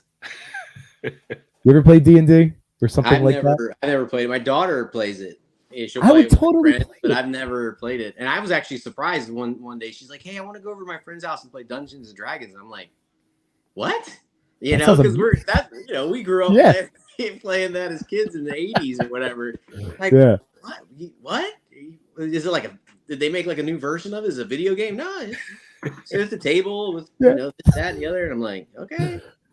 Are you the dungeon master? Who's the dungeon master? Yeah, just goes to show, man. You're like, can I come? Yeah. Those decades, you know, the 80s and 90s were some great times, man. Like all that stuff's recycling itself, you know. Yeah, that's so true. Cap Liv said, if I'm feeling out on toy photography, I just switch to other things I love: film, TV, comics, TV, comics, music, and writing, which in turn fuel my photography ideas again. Hell yeah, dude! I just enjoyed Office Space. Like I put my phone down for the first time, or just like no. I watched the movie like ad nauseum back in my 20s. That's just making fun. Oh no! But for the first time in years, and I was like, I put my phone down. I'm like, I'm just I don't think I've seen it since I've had an iPhone. Maybe that's not true. But my point is, I put my phone down as you get older. It's a thing of beauty. Mm-hmm. It's so good. It's so good. So anyway, the bottom line brings up a good point. It's like using something else to kind of kickstart the other thing that you like doing. You know what I mean? So like that's a good point. And I got to be honest with you, I could never tell if Cap ever falls out of like, you know, his creativity or anything, because he's constantly pumping out good stuff. Like, yeah. You know, honestly, I've said this before on other streams. He inspires me because I go on, I see all his pictures and his ideas and the way he utilizes what he has to work with to build these worlds. And I'm like, man, this guy like always killing it. I've had the pleasure. I've probably been following Cap for 6-7 years, maybe. I think I first came across the stuff maybe 2018, 2017. So I started like May of 2016. So I really started posting stuff, and watching his evolution has been awesome. And that's another cool thing about the community, just seeing all these photographers over the course of time, you know, continue to grow. And, you know, some of them have gone off to take promo shots for companies and stuff like that. It's really cool. Yeah. Actually, that's a perfect segue. Part of, you know, people might be familiar, but, you know, the guest gets to pick some, you know, accounts that we feature and talk about. You know, Cap Lives being one of them. So let me go share my screen, bring him up. Let me hide the current comment. But for those that aren't following Cap Lives, this is his page. And as Rick was saying, amazing photographer. Ooh. Mm-hmm. Yeah. Yeah, like the lighting, his posing is incredible. He's really killing it with shots with that Mafex steel figure. This looks beautiful. Yeah. Oh, yeah, Cap he's awesome, really nice guy. You know, in fact, there's two guys. I mean, not everybody in the chat I'm sure is nice, but you know, Josh Brown and Cap are always like very consistent in sharing other people's work too. Which is really awesome. So Cap deserves a lot of credit. He does some great work. Yeah, these are amazing.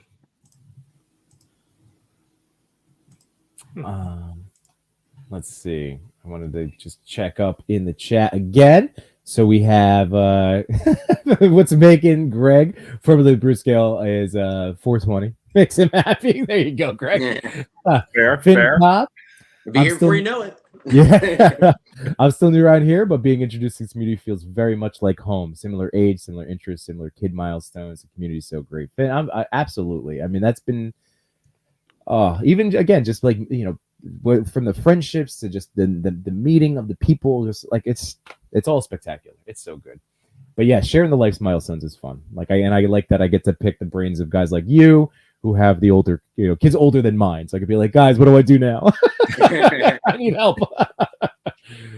Samurai Chris in the chat. What's going on, Samurai? And Nilla Grill says, if you have a PS5, Yimbo, Baldur's Gate is basically the video game version of D&D, or the closest thing to it. I do have a PS5. I think though the next game I'm buying one is what's it called? Helldivers? Is that the name of it? Helldivers 2. Helldivers 2. Rick, you avid gamer or dabble? I do have a PlayStation 5. I typically play sports games, like a lot of sports games. But I do really like the Spider-Man games. Like those were all really good. So Dude, I've been Spidey and like Madden 24. So I just got WWE recently to play with Machu, and now he's gonna enable all of us to get Helldivers too. But. He I believe it's been about since October, the constant temptation to get a PlayStation 5 to play video games, just from Machu. Yeah. Messi says what's making him happy right now is that I'm listening to the TPC right now while taking a toy pick. Worked out perfectly. That we love that. Love hearing that. Messi, tag us. Yo, for sure. Cap lives. Thanking Rick and Josh, of course, guys. You are all amazing dudes. Greg is his own smoke ninja. Well done. And Josh Brown says, man, Helldivers took off. Wonder if it will fizzle out. Baldur's Gate in the list for sure. Yeah, so Baldur's Gate, now that I know that that's actually like a D&D style game, I might screw around with that. It's for one day. One day I'll learn One day. There's a lot right now. Now I'm going to work on Dr. Pepper's ghost technique. There you go. All right. One of the things that we tried foolishly last year to do was we tried to challenge ourselves to 52 figures in all of 2023. There were a bunch of cheat codes. People call us out on it. That's fine. That's cool. So needless to say, we failed. I ended up with 142. Yimbo finally did a count. I did my final. 155. Yep. And then Toy Father came in at like 1,000 toys. So he's out here to defend himself. So this year we're trying to be more realistic. There's no cheat codes. It's all about what is coming in that you've pre-ordered for 2024 and what purchasing decisions you've made. So limiting yourself to a super first world problem, 100 toys in 2024. Right. I'm not doing that great. I'm at 34. I added today the WWE Ultimates Roman Reigns. Nice. I'm really getting back into wrestling, and I love it. Rick, are you a wrestling fan at all? I am. I was really big, obviously, like, again, probably people are going to be like, of course, but I was really big into the Attitude Era. So it's funny you mentioned that. Just yesterday, I know they re-released the Ultimates Triple H. And I just picked it up at Target, so I'm super excited. Did they really? Yeah, he's the one comes with the sledgehammer and the bottle of water. That's I opened that one recently too. Also found that at a Target, and I was like, well, yeah, son of a bitch, they got me. Yeah. And then I'm big on collecting figures of The Rock. So I have I found the Rock that just came out where he has the championship belt after he beat John Cena. So I added that one. So yeah. Fair enough. All right. So you've been keeping tabs on The Rock being back right now? Yeah. I was. It was exciting. I didn't think that. They'd take the spin of making him a heel, but I think they kind of played off of some of the backlash of the whole, Cody Rhodes giving his spot to The Rock at WrestleMania. So it might have worked out in a good way. We'll see what happens, but it is exciting to see him back. He was always fun to watch. I feel like, I was telling the family, and not that they even cared, but back in the 90s when Stone Cold had the neck injury and he had to be out for quite some time. Mm-hmm. The Rock kind of carried, like he was the guy in the WWF at the time, but he kind of carried it until Stone Cold came back. Him and his rivalry with Triple H. So yeah, he was just always fun to watch. We used to always go in the basement and have wrestling matches and stuff, beat each other up and stuff. But yeah, it's cool to see him back. So. Well, dude, Rick, I might be sending you a link for the next watch along. I've done 2 so far with some friends from the community. So you're both saying at 5 a.m. on Saturday morning. No. Mania. We'll deal with Mania. There's 2 nights in Mania. Are we gonna do it? Yeah, I'm down. All right. I can't tell you I'll know everything about like all the current guys, but I know nothing. It's just that sometimes we don't talk about the match. Yeah, we're opening toys. It's like it's a toy stream. We just happen to be watching wrestling. And this time it's gonna be 2 nights. I don't know how we're gonna swing that, but we won't do it. Oh, my list. So, Rick, I don't know if you've been keeping tabs on your figures or if you've felt good about your willpower. Mine has been incredibly weak the last 4 years. So this year, it has been hard. Like I've been staying strong on like Mezco Spidey and that Green Goblin. I want both of them. I love Mezco. That Goblin looks so good, man. Stop talking about him, but it also doesn't help that like I have to buy a new couch. So there goes toy money, But I'm at 25 couch or like a real person couch. No, like a real, not a Grime City couch, like a real. Person. You know what you do, Yimbo. Yeah. If you ever watch that show King of Queens? Oh yeah. Yeah.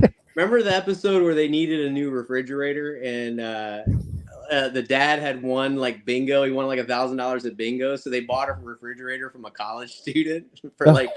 Like $150, but they told the guy, told the dad it was $1,000, and then they used the rest of the money to buy like golf clubs and stuff. Just go find like a cheap $200 couch. Say it was $1,000. I'm not just kidding. I like the idea of Yimbo doing a heist in a college and just taking their refrigerator somehow. Yeah. Take their couch. Yeah. Who's got a nice sectional? And the refrigerator. While you're there, take the refrigerator too. Yeah. They capture their mascot. Oh man. So yeah, I've been good. My total just crept up on me this weekend because Toy Community, friend of just awesome toy photographer extraordinaire Max Fisher, who has graced his work on our top 10s before. He was unloading some stuff, so I bought some goodies from him. So thanks again, Max. So I'm at 25. I'm not terrible. You're winning compared to me and Toy Father. Yeah, I still have to cancel pre-orders, but so is the thing you got to try to stay under 100? Under, Rick. This is not a race too. This is us trying to be good. I was gonna say. And our friend Chris is at 48. Could you imagine if we flipped this? Like, hey guys, let's just get to 100 toys as fast as we can. Oh man. I mean, that's basically what our challenge came to last year. Well, but what did you just get? What did you just pick up from Max? Oh, from Max Fisher. So the biggest thing that I reached out to him for was the Maximum Effort SHF like Deadpool accessories from Tony Takara, right? Yeah.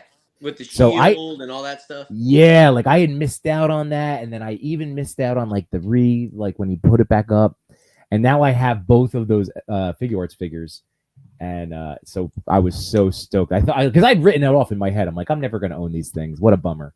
But he had that up. I'm like, oh yes. And he was like, no, someone already grabbed it. Then he's like, they're not getting back to me. You got it. I'm like, yes, I will take those. Awesome. Nice. So, but yeah, I'm super pumped. And then Mafex Thor, he had a knockoff Mafex Deadpool. So I was like, throw it in the pile. And then Marvel Legends Cable like movie version, so the Josh Brolin. So, that's a good one. Yeah. You gotta love toy decisions or toy math. Yeah, just throw it in there. That's what when he told me the shipping, I'm like, yeah, it's coming from Canada. All right, what else you got? Let me see. Like that was straight up how my thought process went. Nice. I've been wanting that Mafex Deadpool is like a grail of mine, and I actually had a deal worked out with somebody to get one a few weeks ago, and it kind of fell through, so I was bummed. But eventually, it will be mine. Yeah. I wouldn't be surprised if that's a re-release for this year. Yeah. I mean, because they just redid Wolverine and who was the other one? Gambit. Psylocke again, and Carnage and Classic Spite. It seems like a reissue year. Carnage came out, but I have Adam from Toy Migos Carnage held hostage. So nice. Someday I'll give it back, but it was like a running joke that I've had it for a year, and he'd let me borrow it to take pictures with. And I keep telling him I'm gonna take the picture, and he's like, should I just order the re-release or? Like, no, I'm gonna give it back. It wouldn't hurt. Cap Live says under 100 seems really doable. I'm really selective though. Yeah, for us, like I know part of this for me was trying to also in the last few years become, like basically, like I just told myself I'm going to be a streamer. Then I started streaming, and then like I know part of my thing was like always wanting new toys to talk about. So I feel like now, just like we've been talking about all evening, there's so many different facets to this hobby and what we can talk about revolving toys that, I don't feel that like compulsion to always have new stuff. You know what I mean? Like I have a lot of, and this is hilarious. I've been having a blast tonight. Hopefully everybody catching live and catching the replay are also laughing along with us. But yeah, there's a lot we could talk about that's not just new toys. Although speaking of Chewy, we do have some toy news. We do. Let's finish saying hi to some folks. Not Bird, Not Plain, Sully, what's going on? They just had an episode premiere either today or yesterday with Plastic Action Jax. Yeah, the boys from Behind the Plastic. So and then Jax was on tonight with Between Two Sentinels. That's right. Yeah, I was listening to him before the show, and he's Sully doing us a favor and reminding us, yes, please click like, share, subscribe, all that good stuff. Appreciate it. Glad we finally said that 90 minutes into the stream. And Go Figure Goes here as well. It's it's a pie. Cal the Collector is happy that his Mezco Green Goblin shipped. And Cap Lives, you don't like The Rock? I love The Rock. I mean, I was a Stone Cold guy. Stone Cold has my heart, but I love The Rock. He's just kidding. And I agree. I'm not feeling his return, even as a heel. I didn't need it. I don't know. I'm just not. I thought I'd be more excited to see him, but just doesn't. If somebody mentioned that it might have happened too late, like there was a good time period there where it would have been perfect for him to come back, and then it didn't happen, and now like they're trying to force it in, and just might not have been the right time. But yeah, I think it was a couple years ago, Rick. Like that's what they were talking about a couple manias ago. But yeah, every year he gets older, he becomes more of an injury. Like I'm just worried that he's just gonna explode in like meat muscle. Just boom.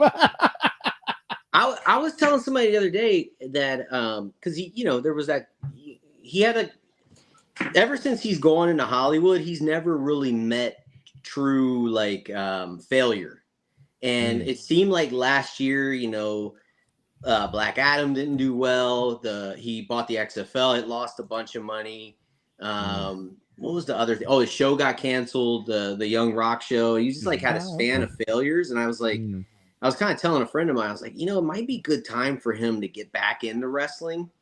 He's a sweet spot right now, and I just kind of feel like I'm excited to see him back, but I also kind of feel like it feels a little forced. Like it doesn't feel as natural as I want it to feel. But we'll see. We'll see how it all pans out. Yeah.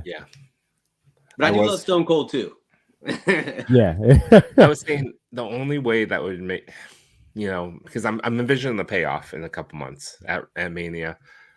The only thing I really would make it worthwhile for me is if Stone Cold just showed up, walking through the crowd and just stuns him. Yeah. Like whatever he's doing with the Roman versus Cody, whatever shtick, Stone Cold just makes an appearance, just stuns him, knocks him out of the ring. That'd be good. I would. Do you have a theory that maybe this is all a show that like because Roman Reigns has been able to retain the belt, a certain way, obviously like it was not always been fair, right? Cheating to kind of keep it as most heels do. And like a friend of mine who's a big fan, and he kind of fell out of it too and then got back into it. He's thinking that he's going to turn on Roman Reigns at WrestleMania and ensure that Cody gets a fair shot at winning that match. Like someone's going to kind of intervene to try to help Roman win, and then The Rock's going to, step in and hold him off so that Cody has a fair shot at winning the belt. I did see something about that like this whole heel thing could also be to throw us off. So yeah, we'll see. I'm just enjoying the ride. This is it. I don't think we're gonna get another this is gonna be our last wrestling Rock. So I just want to enjoy it. Yeah. I'll tell you, man, nothing hits like that response when his music comes on. I know that if you smell just the people in the crowd. Oh man, the goosebumps. I'm like, to this day, it never gets old. It never gets old. That and the glass breaking are like yeah. Capliv says, I like The Rock, just came back at the wrong time. I'm interested in him as a heel now. Yeah, I still think that was so great. The heel turn. He does make a good heel. He's got really like because he's just creative. Thinking on his feet and like some of the insults that he makes at people. They're always kind of funny. I wasn't sure how his heel shtick would work because like he can't say any of the things he used to joke about nowadays. Yeah. You gonna be all right, Rock? I thought it was cool that he came back in that a sleeveless version of the $500 shirt that he would wear in the 90s. Yes. I was like, oh man, look at him. He's really taking it back now. Yeah. Well, speaking of, actually, this is working well for $500 shirts. If you have that kind of, you have some Mondo money too. Yeah. To get some of these 1/6 scale. So, man, I saw, Wade posted to his story today, Mondo's caption about these X-Men figures. Did you guys see it? I didn't. Oh my God, Mondo, their actual caption. Hold on, I got to look this up because it's really funny. But are you guys into any of this stuff? He said, "Oh, if your squad doesn't look like this, you aren't doing it right." And it was the picture of all of the X-Men that they've done. Oh wow! Yes, that was shots fired. I gotta say, this one was my, the strongest temptation to get into this line, into the scale, because it looks perfect. Yeah, dude, it looks pretty amazing. Like I was telling the guys, if that was even close to 1/12 scale, I'd be all over it. Like even if it was slightly too big and I can modify the height, I think it'd be all over it because it looks amazing. And I don't remember if they had this one at Designer Con because I know they were showing some of the Mondo stuff there. But I don't know. I think you make a good point, Yimbo. Like the price of them and the scale kind of takes me out of it, But I can appreciate that it looks amazing. Oh, if I had this, like if I was just going to be, a 1/6 guy, or even if I just had more space in general, like I would carve out a section for these figures. There you go, but just good. 1/6, just do it. No. I have one hot toy. I've kept to my word. That was in May. I've never bought another hot toy. So I don't know if you guys follow Posable Productions, but he does X-Men the articulated series, and he does Batman the articulated series. Ooh. And he's actually he actually shoots these figures for Mondo. Oh, really? And he kind of like he's really good at like recreating that animated feel. His real name is Brandon, but he's excellent photographer. And if you really want to see some great shots of these figures, he's the one to watch. He did some really cool ones with Jubilee and Wolverine and so on. What was the handle again? It's X-Men the articulated series. So he has a main page, Posable Productions. If you go to that one, he should have a link to the other two. And then he has X-Men the articulated series where he just recreates like kind of images or whatever or stuff from the X-Men animated series. And then he has the Batman the articulated series where he does the same thing. It's like he's recreating like almost like screenshots or whatever from that old show. It's pretty cool. That's amazing. Have you messed with any of these figures? Because like that was my one thing holding me back from Hot Toys outside of space and price was like, it's like I have a Spider-Man and it wasn't exactly like where I'm gonna get Spider-Man posing out of him. So I was like, okay, I'm pretty good on these. I get what they're about. How do these figures move? Have you ever messed with any Mondos, Rick? I have not. I've seen a couple of reviews. Yeah. They seem to move pretty good, like they're tight, but I have seen like in certain cases where like the legs will get a little loose or something, but okay, I don't know, like some of that stuff, like for me, I just if it's an imperfection, I'm more the person that'll be like I can fix it versus, ideally you want everything out of package to be perfect, but look at these shots are just, they're crazy. He kills it with these figures. And he does Legends. Wow. I think too, like that. one of those. What is that? The bat one there in front of the moon. That one is I think might be a Mondo figure. Jeez. Yeah, these are awesome. Wow. Yeah, he's a beast. Good on him for knowing his lane and sticking to it. Yeah. Where I'm getting better, but I'm still all over the road. Yeah, dude, yeah, those are nuts, man. Such good pictures. But you make up a good. You guys like you're making a good point about like kind of like picking something to focus on and kind of going after it, and that's what I've tried to do recently. Is like if I find a figure in the store and I'm somewhat interested, first thing I think is, well, I take pictures of this, and if I don't see myself like taking pictures of it, or I don't have any ideas or whatever, I leave it, and I try to steer towards the stuff that I know I'm going to shoot. Yeah. Well, does anything from this reveal catch your eye? I know that cable looks really good. The freaking the build of Sabretooth is amazing. That's from this one, right? Like the Zabu? Yeah. I'm in for this whole wave, actually, and it's been a while since I think I've gone in on a whole Legends wave. I think, I mean, again, I'm a big Iron Man fan. I don't know if that's necessarily like the perfect superior Iron Man for me, because I think he needs to be a little more silver, but I'm interested. I think they did say it's supposed to be more pearlescent. So okay. I mean, it's just not being photographed that way. But I mean, you got Red Widow, so you can add her to your Winter Guard. You got a good version of Cable. Yeah, I'm in for all this. I think the weakest one probably is that Thor, just because it's it's primarily just a repaint with a new head. I don't really know if I have much use for that Thor. Yeah. They said that some parts of him is supposed to be translucent, but it doesn't really look that way on it. Yeah. Might be early renders, but I actually do like the look of this Thor.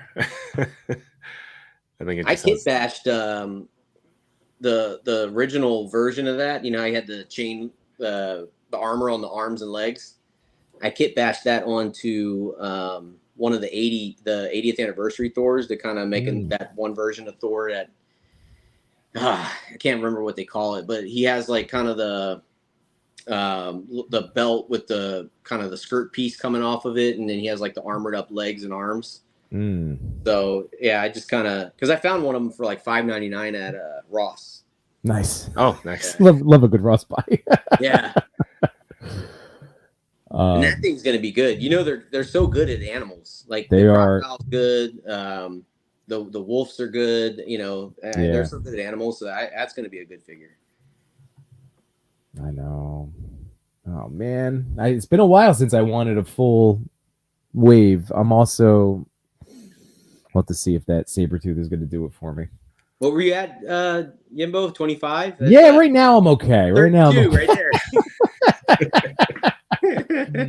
If it helps, Zabu's a Build-A-Figure. I wouldn't really count that. Yeah, we don't count the Build-A-Figure parts. Just I mean, we haven't counted horses or vehicles. So no, I did count in my total. I have my GI Joe, my Vamp. My Vamp counts. Well, the Vamp comes with a figure. Yeah, so that's one. $100 Jeep and figure, one slot. Yeah, one slot. Oh, Cap Live said we got to see that Thor custom, Rick, if you happen to have it around. He's downstairs in the custom area, because there's a couple other little mods I need to make to it, but I should shoot it soon. And I just finished a classic Beta Ray Bill. I'm pretty pumped about, yeah. So hopefully that'll be in a shot coming up soon. We got a bit of a request from the chat. Messy Photography. If he posts his photo right now, can he get some live advice? Yeah, post it. I'll toss it up. Yeah, whenever that happens. Yeah, do it at Messy. Let us know. So now we have it's no longer secret, but it's our hashtag picks. Our publicized, announced monthly hashtag. Yeah, exactly. Yeah. So it's the Toy Daddy hashtag where we get to pick And who did you select this one, Jude? I picked this one. It's Darlio Toy Photography. I just thought this shot really stood out in the pool of photos. I really appreciate this series. I only recently opened the Sabine figure, I think like last week, and it's great. So it caught my attention. Very cool shot. And Rick, these photos then get featured onto the ToyPic Community page and go into the running for that top 10 the following week. Nice. So you're aware. Which you're currently up for, So we could be talking about that Kingpin shot next Friday. Oh, okay. I'm gonna make sure I follow this account, Darlio Toy Photography. And that's the coolest part about using this. It used to be weekly, now it's monthly hashtags, but it exposes us to all these photographers that we just haven't seen before. I make a point to try my best to select a photographer I'm not following yet. Ooh, I like this one. I don't know if you guys could see it. It's like the equipment sitting on the table. That looks really cool. Ooh. Oh, that's cool.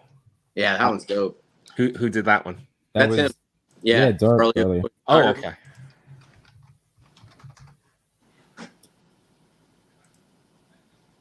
Yeah, that looks awesome. Yeah, some good stuff. That table shot is awesome. That is great. Sabine. All right, and then we had just so the people can follow along with us. Oh yeah, there we go. Oh man, that's a great shot. I love that. That's really cool. I like when people kind of do shots like like something like that where it's like you were so used to taking pictures of figures, but just having like the equipment from Boba Fett or Sabine or whoever, or even just like different perspectives, like shooting through the perspective of in between something or something other, you know what I mean? Like just kind of giving a different, view of what things would look like if you shot it through. Like I was trying to do something similar with that, with like a recent Doctor Doom shot. I shot it like I had a piano in the foreground, and I shot through the piano as like he's like pondering in the corner. So it's cool to see stuff like that. And even this one, so they had another photo posted with it.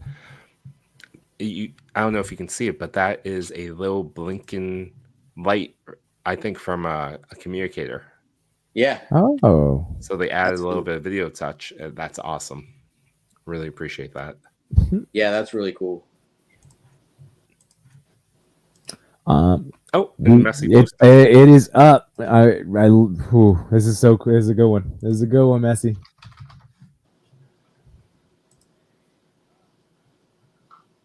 So this could be a fun little segment for the record people that if you wanted to have, we could have like the first person to let us know that they posted during the stream gets live reactions.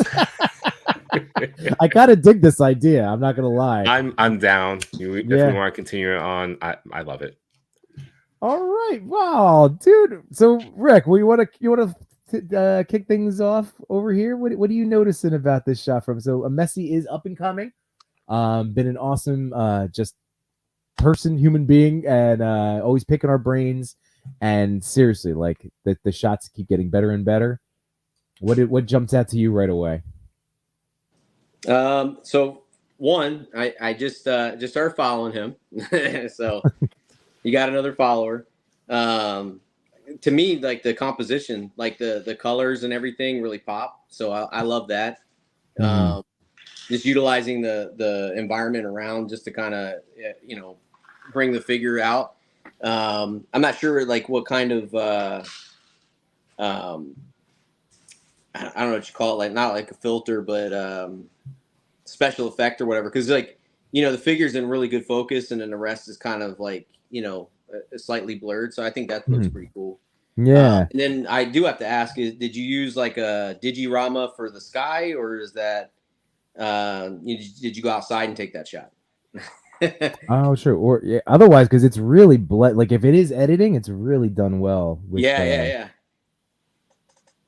Those are some great insights, man. I'm just digging, like I'm big into, again, lately too, because of what I've been working, just ground, having really good textured grounds. Yeah. I've been learning how important those are and like really focusing on that on myself. So like seeing this is awesome. Like I love that. It's a great sidewalk and into the street there.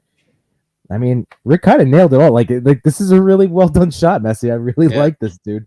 Pose is really good. You know? And it's a happy. Natural. Yeah. I love the paper head, that head sculpt. Like Sky is digital. All right. Yeah. Josh would love the angle.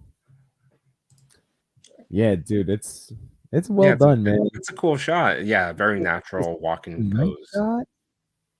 Yeah, if you could get like those walking poses where the back foot's kind of the heel is up, and then the front foot, the toes have yet to meet the ground. Those are perfect because I've seen people do walking shots where it looks like the figure's almost skating. Simon Toast does that all the time. I do walking shots. But like he'll get exactly what you're talking about. I'm like, damn it. Like I just want to balance in. Like I don't want to get it. And that's where I should, because that's the level of that extra effort that we were talking about at the start of the show. You know, like Simon does that, man. It's like, oh, it's so good. Now the rest of the photo, so the diorama and everything, all that's like you physically have that one. Like only thing that was edited in was the sky. That's what it's. I think so, right? So Messi, just let us know that too. If this everything else was the dios from the diorama boy. Thank him for the details. There you go. Oh, nice. Cool. That's right. I forgot he got that diorama. Oh, that's awesome. Yeah, this dio looks cool. Like even just like this little tuft of grass coming out from the curb. Yeah, that's a good detail. Yeah. God, the diorama makers out there. It's like you're saying. It's just. So much talent that we, in this ever-growing community of ours. You have to have a ton of patience too, man, because especially if you want to take pictures of it, you're like trying to throw it together because you're like, I want to get it in a picture. You got to realize, I got to slow it down. Brick walls and concrete slabs. That's what I've been making. Yeah. Oh man, but Messi, great job, dude.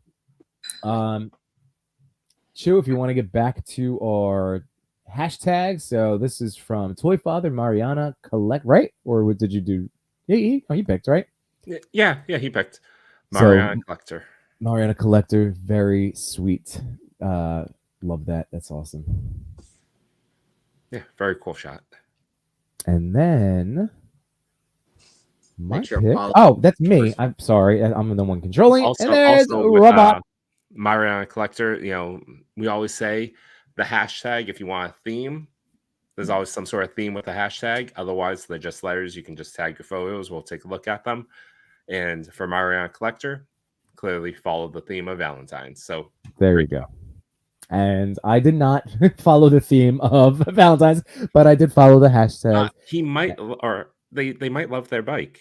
That's true. That's true. But yeah, this shot just really cool. I just liked it. It tickled my eyeballs. So well done, Ravat. Cool. Well done. And Wade loves the live review. So yeah, we'll make it a thing. I like it.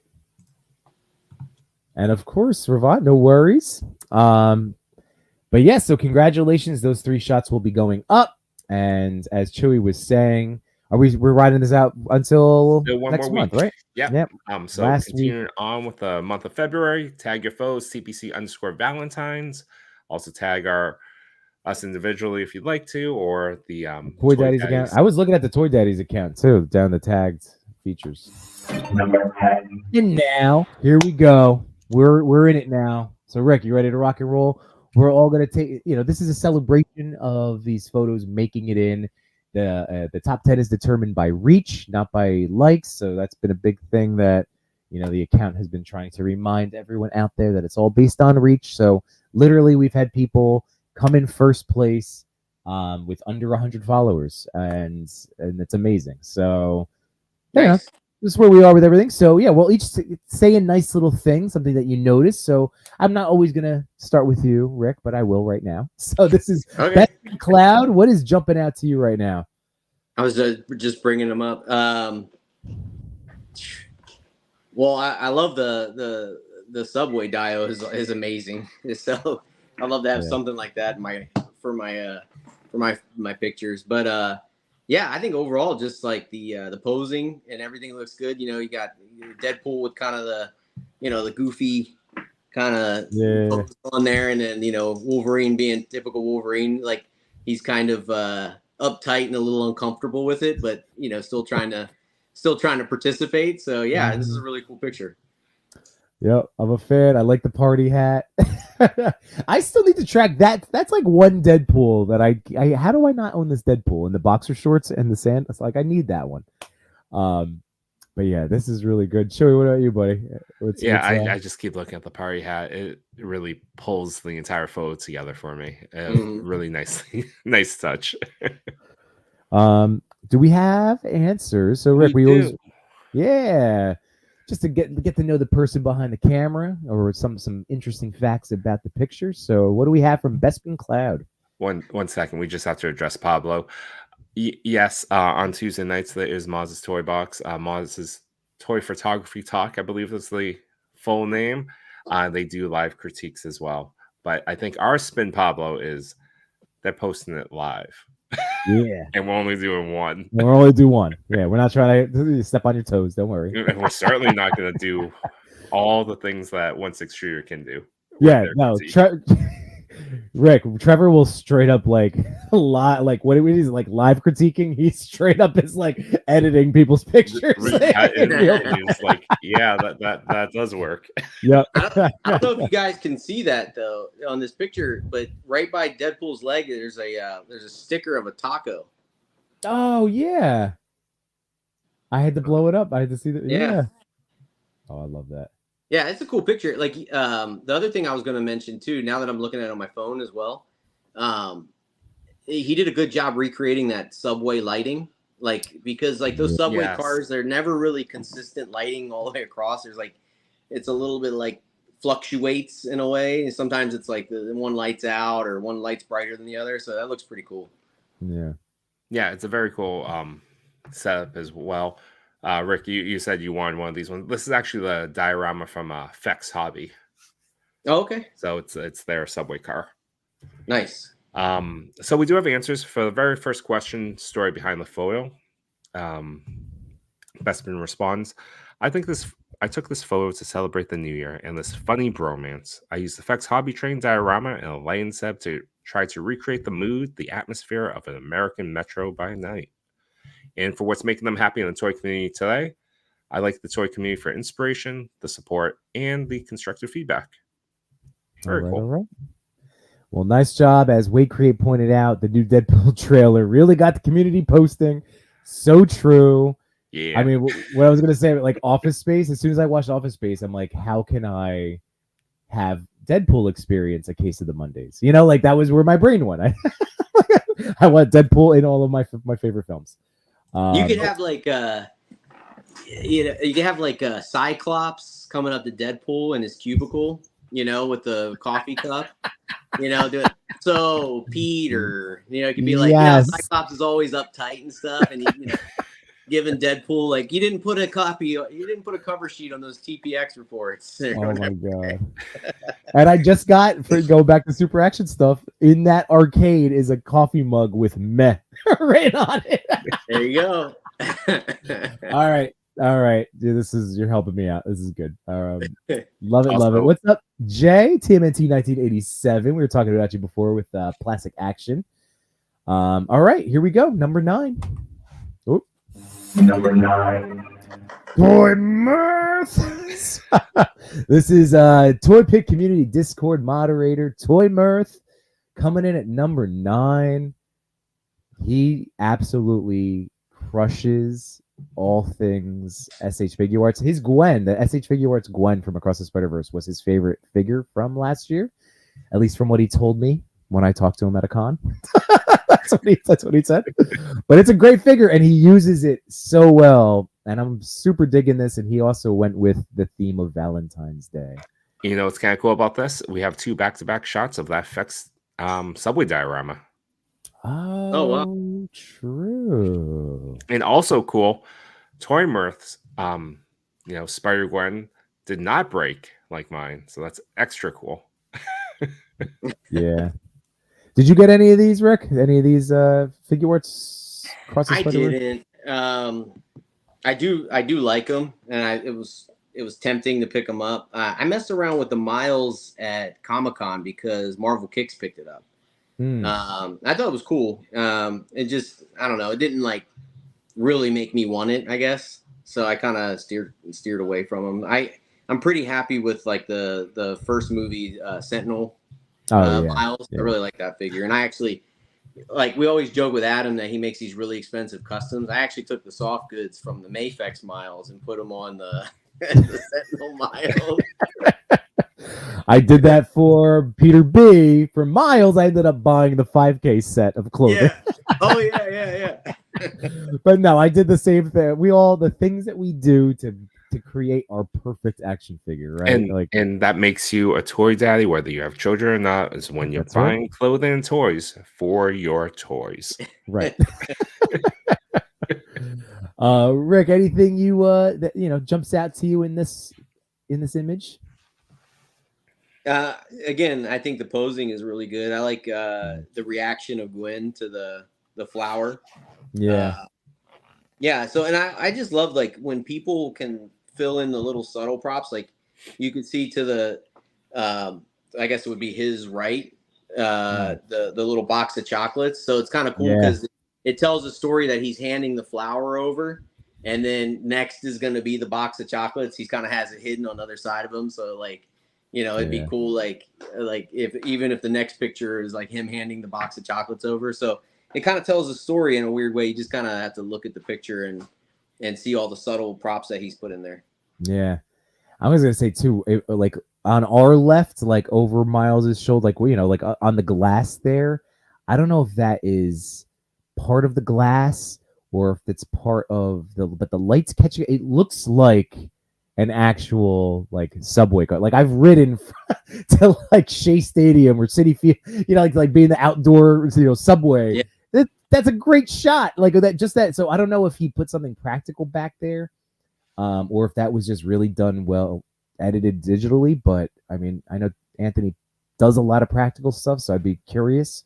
But anyway, Chewy, do we have any answers from Toy Mirth? Unfortunately, no answers. Disappointing, I know. But I can ask a question to Rick.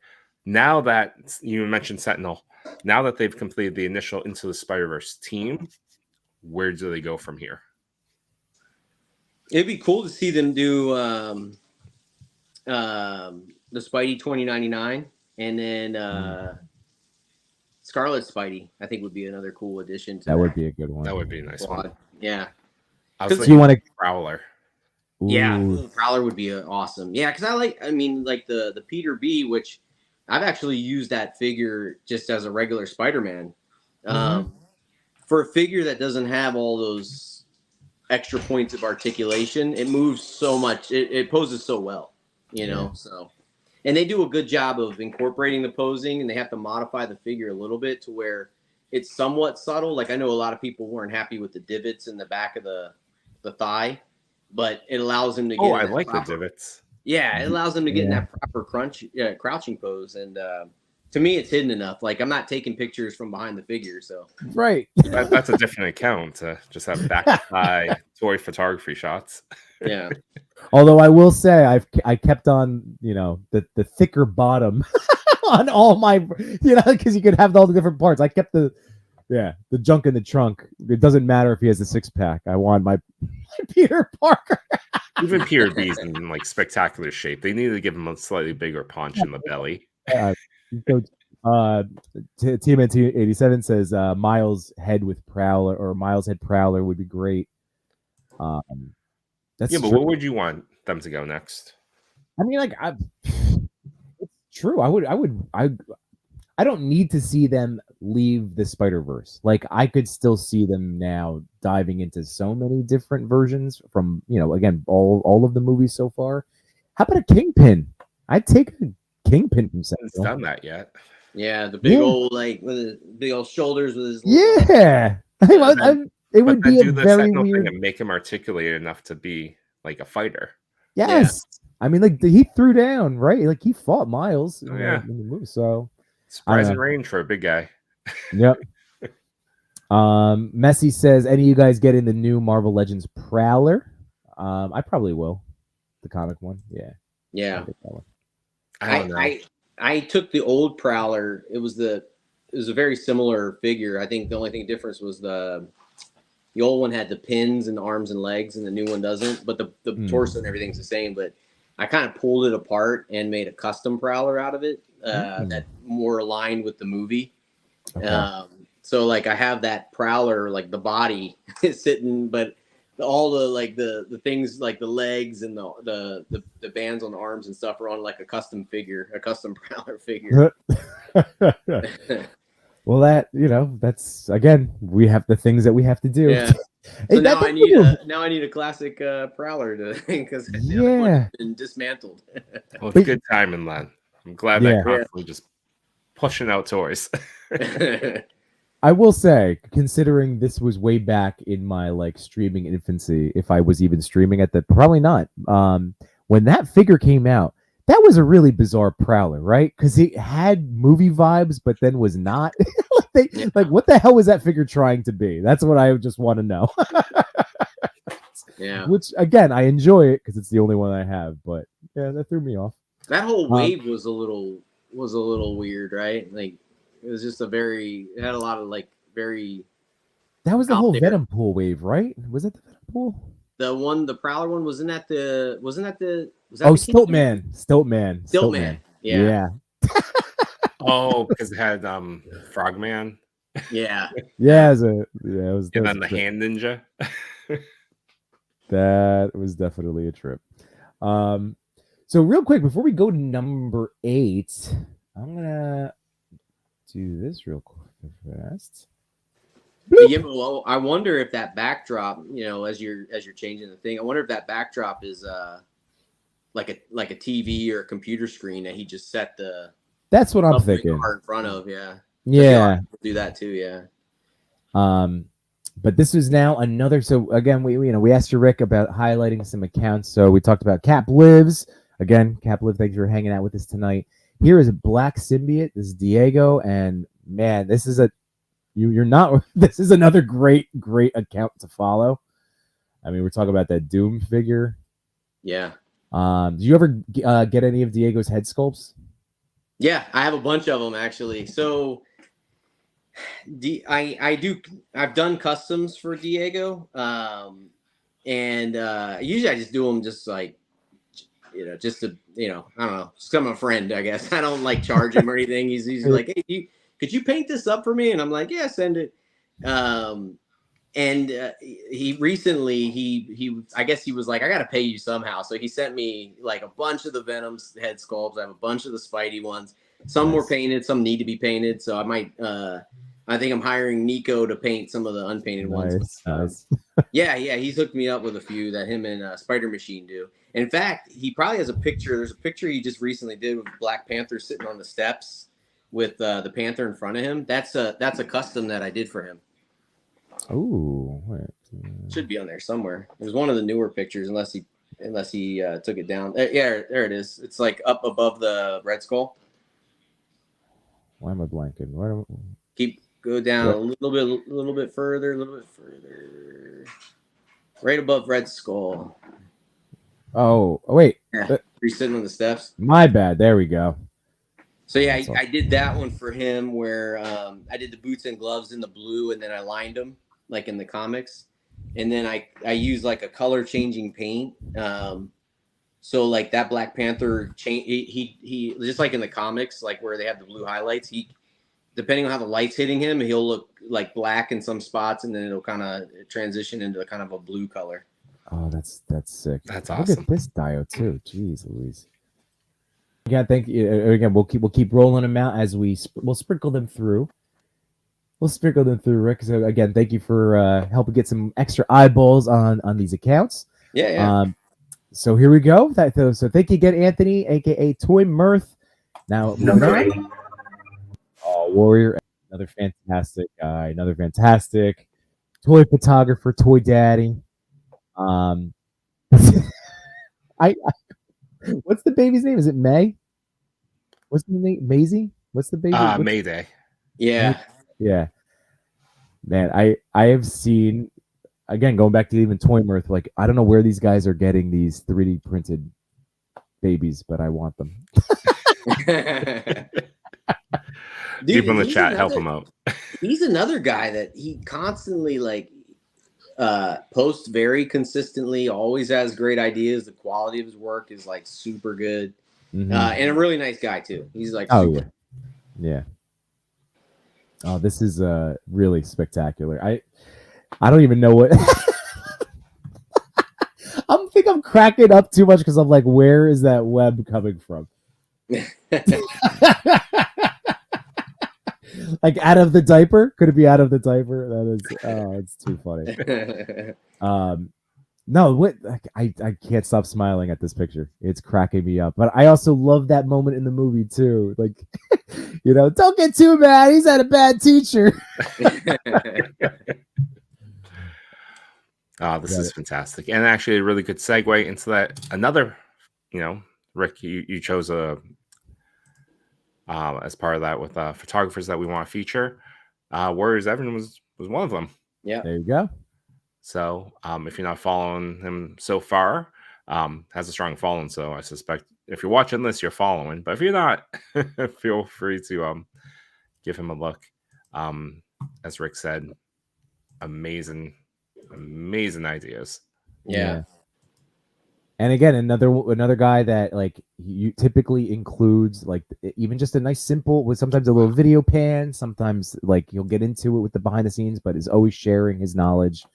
And like I said, that's where he's one of the reasons I was even interested in getting a pane of glass, because I would see his stuff and be like, oh, that's how he pulled that off. All right. One of these days, now the day is here. And again, like you look at the behind the scenes stuff, and it's most photographers that post the behind the scenes stuff. You see that aerial view and you think there's not much to this, right? And then you see where when you pan the camera down, how like all of the layers start to come together, and like, you know, and then all of a sudden you see this picture evolve, and you're like, wow, I can't believe, you know, that turned into this finished product. It's pretty crazy. Oh, that's awesome. I love the running gag of his behind the scenes of having Waldo lurking in the background of most of the shots. But even with this, look at this. The little Spider-Man figure and the Doc Ock. Oh. Yeah. And he always, again, another guy that like, he'll always comment on your pictures, and, you know, he's just a good guy in the community. So. Yeah, man. Oh. Yeah, that little Doc Ock's awesome. Well, as Jukebox Hero said, he also found Waldo.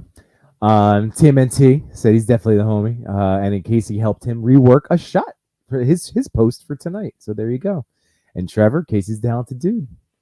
That's all right. All right. And we do have answers because, you know, Casey being the nice person that he is. For the story behind the photo, I love the dynamic they had in Across the Spider-Verse. The setup is very simple. I only wanted to focus on their playtime/training. Mayday is connected to the web with sticky tack.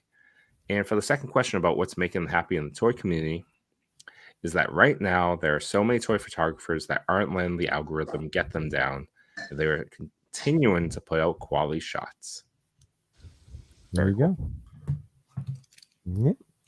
Love it. All right. Congratulations, Casey. And here we go. Number 7. Ooh, Nerdissimo. That's a great name, too. Nerdissimo. Rick, I'm literally finding new accounts every week by doing this show. And that's what's so wonderful, though. It really does show you, like, just how it continues to grow over. And, you know, again, week after week. Yeah, as you're bringing these up, like, you know, some of the people I am following, but yeah, here's another account that I haven't been following, so now I got another one to follow. Yeah, oh my God, crazy stuff on here too. Oh, Josh Brown found that file, Yimbo, for Mayday. Oh, Josh, Josh, man. if you want My to man, send me that file, I will try to use my PLA printer to make that. All right. I don't know if that's possible. All right, we'll talk, Josh. We'll talk. But Nerdissimo. So This shot, I mean, like when we talk about it, that you don't need all of the extravagant extras, the diodes, all those things. They're nice to have, but you can start taking, like, this could have been, like, anybody could start taking toy photography and get something like this when you have that understanding of lighting. And I just love that use of negative space back there. Do you think that's a real lamp that just gets lost and blurred in the bokeh? And like, could this just be a regular like coffee table shot? Could be, yeah. Good. Yeah. I'm just saying. I mean, that's where my brain starts trying to look at like what scale to try to figure out what's being used. Like, that's really great. It's a wonderful backdrop in its simplicity. But man, oof. And it really goes with the dark kind of gritty feel of those movies too, and just kind of the Joker in general. Yeah. What about you, Chewy? What's catching your eye with this one? Oh, I just think the lighting's perfect. It's very simple, but it's a stellar shot. What I am doing right now, though, because I just realized the picture that I copy and pasted from the ToyPic Community has a number 2 behind it, meaning that there's another shot that we can take a look. Oh, right. At behind the scenes. Oh, there you go. So it's a little light tucked away with something kind of, blocking it out. That's really cool. That's pretty cool. Man, Beast Boy's in the chat. What's going on, buddy boy? He goes, yeah, it's minimum done, maximum. All right. Yeah, it could be his own living room. Yeah. Is it a hot toy? What do you guys think? Is that size-wise? Is that a hot toy? But I see the third-party figures that I'm trying to think if this is the Felix.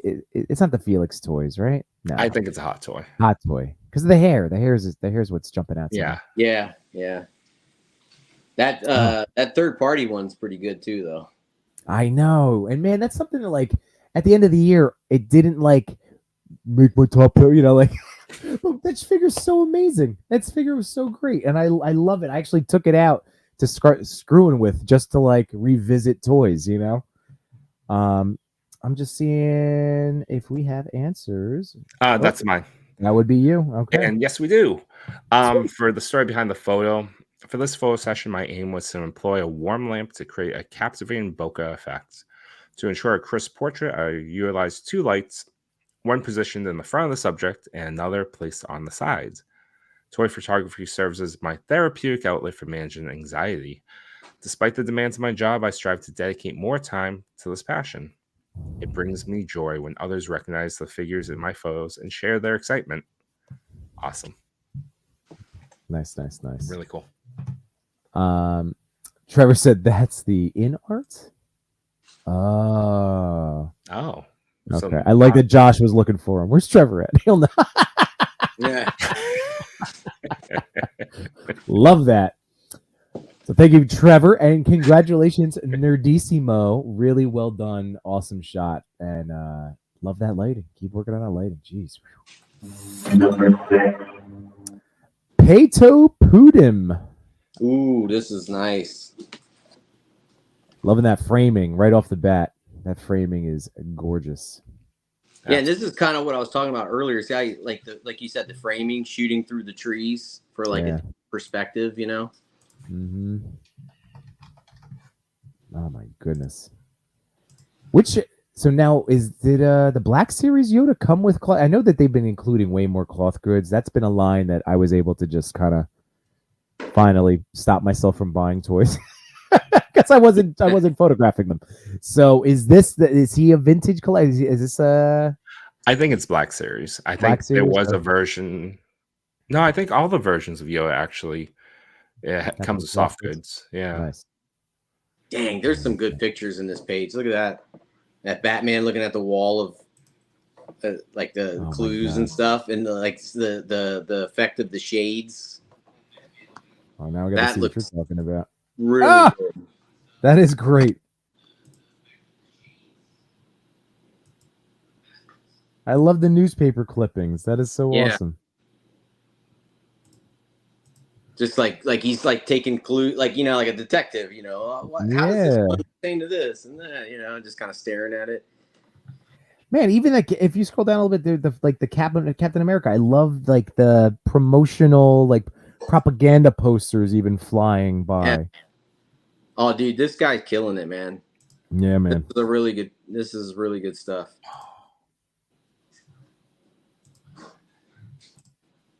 Yeah, this guy's about to get a waterfall of likes because I'm going through. And actually really cool, and I'm surprised, you know, this is episode 64, people. We rarely do this, but I really gotta remember to just look on people's pages because there's a behind the scenes for this one too. Yeah. Oh, look at that. I need Rick, I'm sure you have some homemade trees, right? I have trees that were made by a gentleman who he unfortunately passed away. But yeah, he had made some trees for me a while back, and I kind of just try to use them whenever I do something like forest, esque or whatever, just to kind of pay homage to the fact that he made them for me. You know. Oh yeah, that's awesome, dude. So like some paper mache style, like the. No, he kind of carved them. They're close by, but he kind of carved them out of the foam board kind of stuff. Oh, nice. Okay. Shaped them, you know, gave them kind of that inconsistent shaping that a tree would have. So yeah. Oh, that's okay. That's great. Jukebox Hero says, every time I see this Yoda, I think of the shot that Plastic Peeps did with it. Oh God, I'm trying to remember which one that was. But just knowing Peeps, it's gonna also make me laugh. We do have answers. Yes. For the story behind the photo. Well, I mean, we saw the BTS, but the story was that this was a really fun photo. I just finished the work around my diorama trees and wanted to use them on a Dagobah scene. I recently grabbed the Black Series ESB Jedi Training Pack, and my initial idea was to use Luke and Yoda. However, I loved Yoda's alternate head so much that I ended up building the whole set idea around it instead. I posed Yoda as if he was meditating on top of a log and framed it with the remaining trees. Used a global blue light to give that set a swampy dark feel, and a few warm lights pointing directly at the figure, almost as if Yoda was emitting the light himself. I was really happy with the results. There's a BTS in the profile. And for what's making them happy, what's making me happy in the community lately is that every day I see or learn about something new. It might be a new figure, diorama, artist, technique, you name it. Oh, and they're also nice. They say, keep up the great work. Oh, well, thanks, man.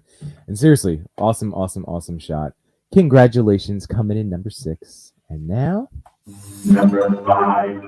More Deadpool and Wolverine fun.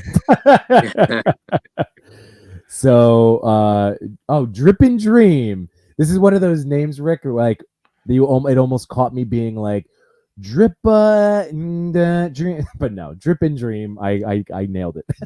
Nice. So, man, this shot cracked me up. I remember seeing it the other day. I wouldn't do this myself. So Drip and Dream, please know that like I'm not a gore, like I don't do the gore and stuff in my work. But that would be the one thing missing. It's like his intestinal tract. Yeah. Like something hanging out. Like if you had like that Sub-Zero Mortal Kombat Storm.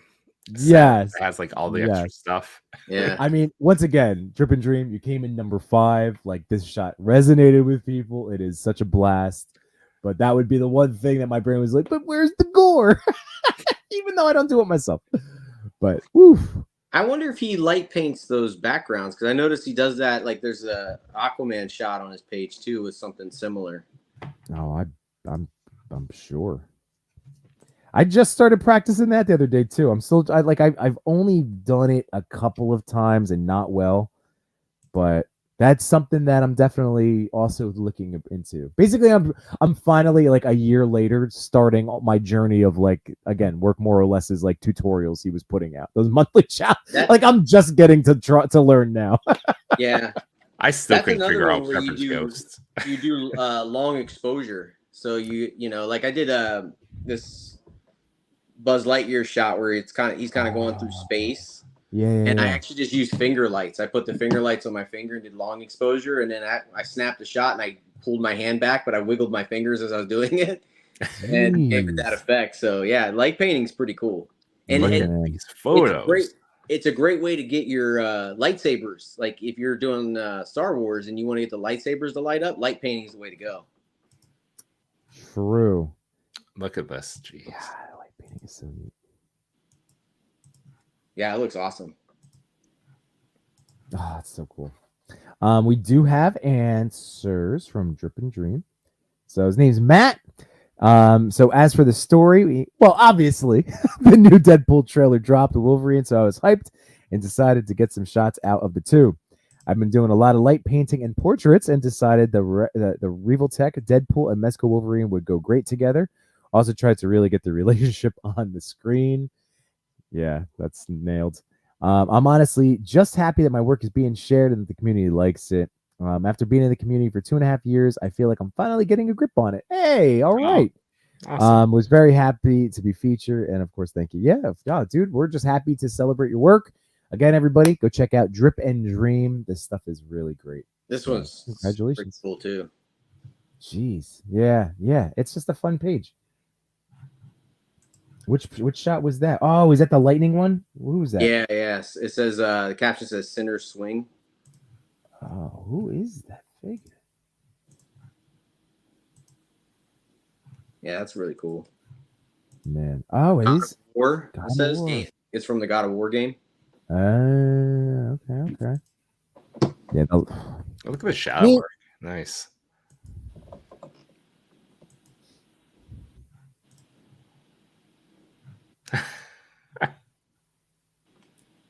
I mean, the cool thing about the light painting is it literally does instead. You don't have to worry about so much of a story. It could just be a poster. Yeah, like it's that kind of vibe. Like it works good with these Back to the Future characters, right? Because like as they're going Back to the Future, like you have that all that lighting effect that occurs typically. Mm-hmm. That looks pretty cool. Neat. Oh, that's so cool. All right. Yeah. Well, Matt, again, dude, I'm sorry we're just now getting to interact, but Drip and Dream, everybody, number 5, congratulations, and hope to see you on some more. And here we go. Number 4. Hey, speaking of ACBA, here's Boog. So I believe this was a nomination from the Behind the Plastic Boys. And, man, Rick, I'll have you kick things off. I mean, one, the prop work obviously is phenomenal. The posing is great, and then that warm light coming through that, I don't know what you call that, a hallway or that corridor, that base there, corridor, it just all works. It's and another thing I'll just throw out there too, just with the photography piece, and you can see it in all these pictures we've looked at, the cropping. Right, like it's beautifully contained. It looks good, man. This is a really cool shot. The blue and the reds of the Spider-Man pop really good. Yeah. So yeah. Anything for you, Chu? No, I think Rick covered it. Everything about the shot works great with the posing, and I just keep thinking about that figure now. Every time I look at it, I'm like, oh, I know. Really gotta use this figure. I want it. I should have bought it, man. I'm gonna end up buying this figure. I have it. I have this figure. I never shoot it. Oh, okay. I love this toy. This is available for a reissue for this year. If you go on like Genki, it's like $50 or something like that. I gotta pick it up. Yeah, I have the first version. It looks really good when it's posed up. Obviously, when they're those older Revoltechs like in the vanilla pose don't look great, but they've gotten better. They've gotten better by far. But now with the flash, you can put that in vanilla pose. It looks fantastic. Yeah. This figure has grown on me quite a bit. Yeah. Well, once again, so I don't have answers from Boog. He saw it, but I'm sure he's a busy guy considering he's running, the ACBA account and pages and all of the amazing things that, again, is all part of these Venn diagrams, these circles of toy groups coming together and saying hi. So yeah, go check out, if you don't know Boog, go check out ACBA. Go check out his page. That's another another way to get your work featured. And yeah, I mean, I can imagine that there's a lot. You'll find Boog stuff on the internet. Yeah, you'll find him. And again, I've had the pleasure of meeting Boog in person, and again, really nice guy, just a super nice guy. I've asked him questions before, just kind of in passing, like, how did you get that depth, or how did you not get a, like somebody asked earlier, how did you not get a glare? And he's always willing to help out. So yeah. And he documented one of the first, or the first, like comic book toy photographer, right? Like doing, like, I know that this is all before my time. I just know I know the claims are out there. I have more power to him. I mean, hey, that's I don't see anybody saying that's not the case, to be perfectly honest, in all my years of now doing this. So hell yeah, Boog, for starting a movement that we are all proud to be a part of. So awesome. Awesome work. All right, here we go. Top 3 now. Amusing King. It's me just making sure the name sounds right. Rick, what you gotta understand, I actually know you probably know this. Yimbo, after about 11 o'clock, gets a little kooky. I think I remember that about Yimbo when we did the overnight stream. Oh yeah, I was coming in. That was when I was at a tornado warning. You guys were going. You were on like hour 11 or I don't even know what. Man, and I'm coming in 5 a.m. That is one of my favorite toy community moments, I think, ever. Like that, just us all, kind of half awake, delirious, laughing. The people in the chat sticking through like all those hours overnight, and then just watching that thing hit, and celebrating together. It's super cool, man. Dude, it's like being part of the championship. It was absolutely. And again, for me being like, I at the time, like new to the crew and saying it, like that was so awesome. I was actually busting Wade's balls the other day because he posted on his story. He was looking for that Revoltech Spidey. And I'm like, bro, I told you to buy it back on your stream when you had me on. Like, the hell are you doing? He goes, no, shut up. It's research. Research. But yes, let's get back to number 3, Amusing King. Man, when I saw this picture, I just couldn't stop smiling and laughing. It has all the elements that you'd want to be a successful like toy photo in terms of the references, but then excellent posing. Again, simple backdrop, right? But it comes down for this one, concept and posing. I mean, and the lighting is great too. I don't know. It came together. Yeah. I like to use the GI Joe with the football jersey, that sells it even more. That he's out there juking out the stormtroopers.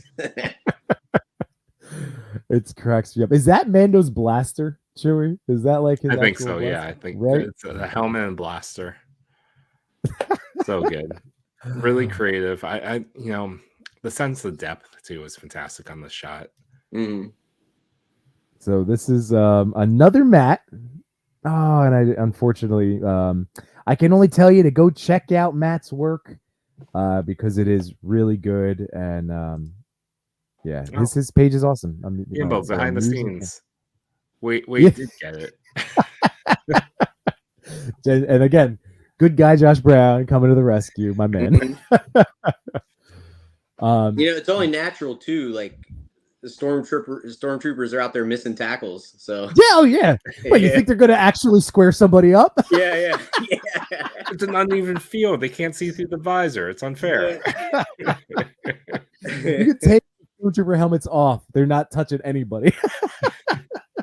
There used to be when I played football, there used to be this drill called Oklahoma. I don't know, like, and you'd have the two players lay on their back with their heads like close to each other, and one guy would have the ball, and the coach would blow the whistle, and you only had a little bit of space to run between. But the whole idea was you ran right at the guy, the ball carrier was trying to run the tackler over, and the tackler was trying to keep the ball carrier from, getting across the line.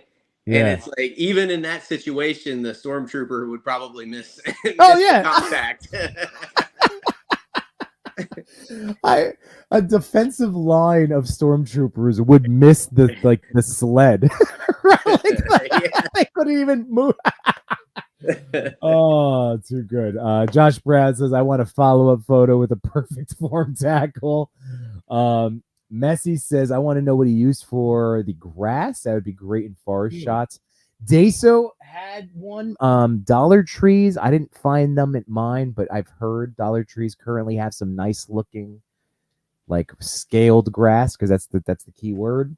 Yeah. So check those out. And our boy Macho Toys in the house. What's up, Macho? All right. Here we go, boys. What's up, Danger? Oh, so cool.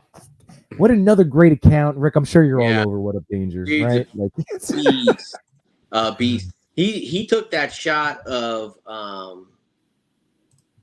it was Lizard in the sewer with the tail wrapped around Spider-Man, like he's pulling him back under the sewer, and Spider-Man's trying to get out, and that thing is like forever engraved in my brain. Like I love that shot, but this dude always kills it. Yeah. Between the storytelling, again, like fantastic posing.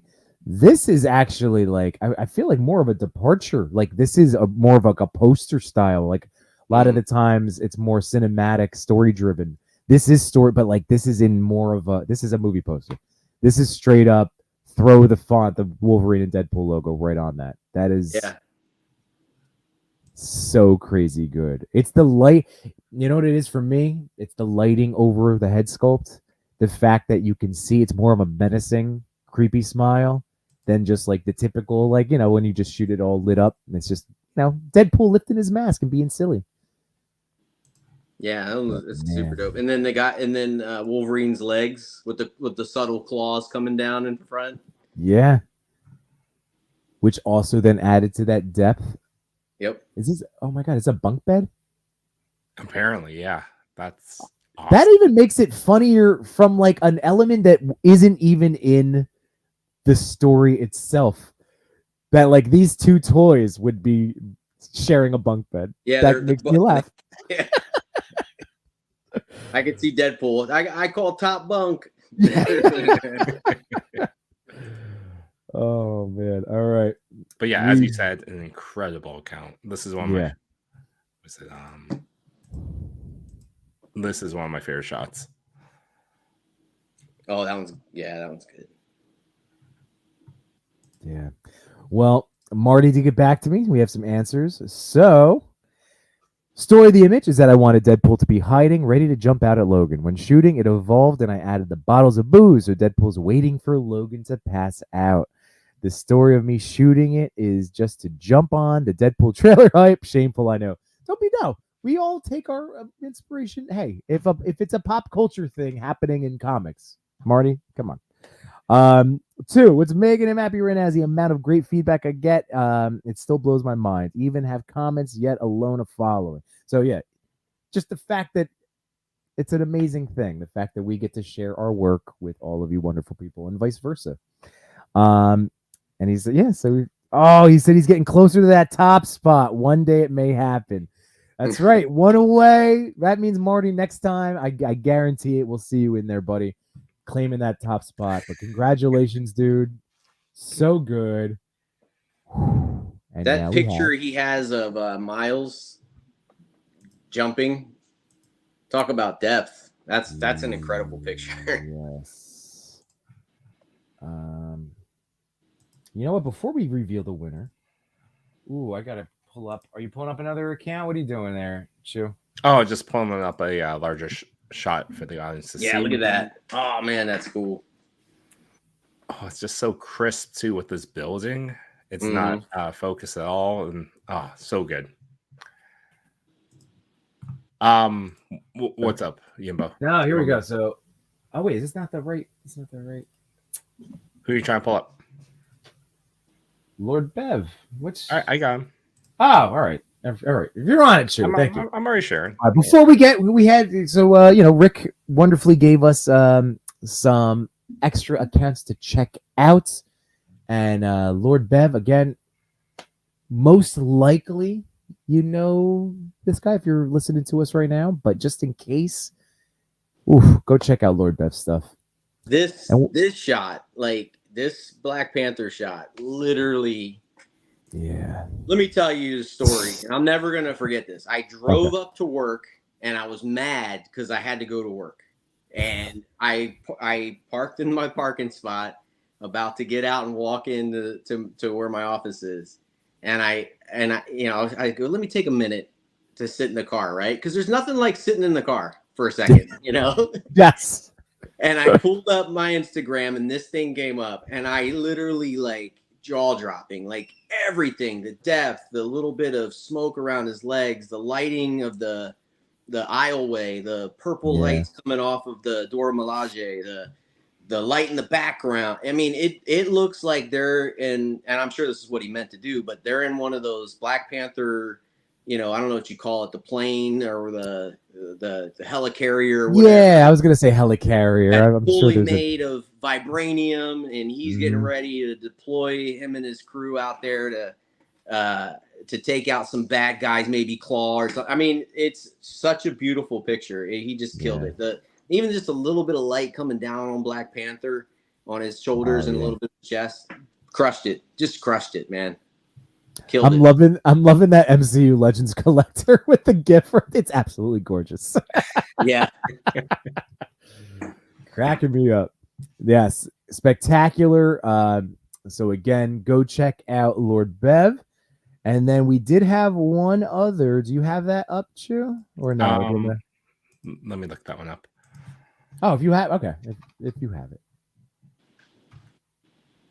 So I guess I could tell you because I'm not trying to hide it, and Rick knows already. Am I going to say it right? Zorana, 1906. Yeah, I think so. I think it's how you say it. It's like the Batman. Zoranara or whatever. Yeah. Took me a minute to spell that correctly. But yeah, this account. Another guy that crushes it. Does a lot of, he does do a lot of DC stuff too, which I like. I did a custom Parasite for him, which is like he has a picture of it on his page where he's fighting Superman, and he used laser pointers to light the eyes up red, so it looks really. But yeah, this dude's he's a beast too. The laser pointer, I've been meaning to try that out. Same thing with like a UV light. I've heard like a black light works really well on like the translucent, Legends effects and stuff like that. So yeah, I use this one. Again, it's just like a black light from like a Halloween.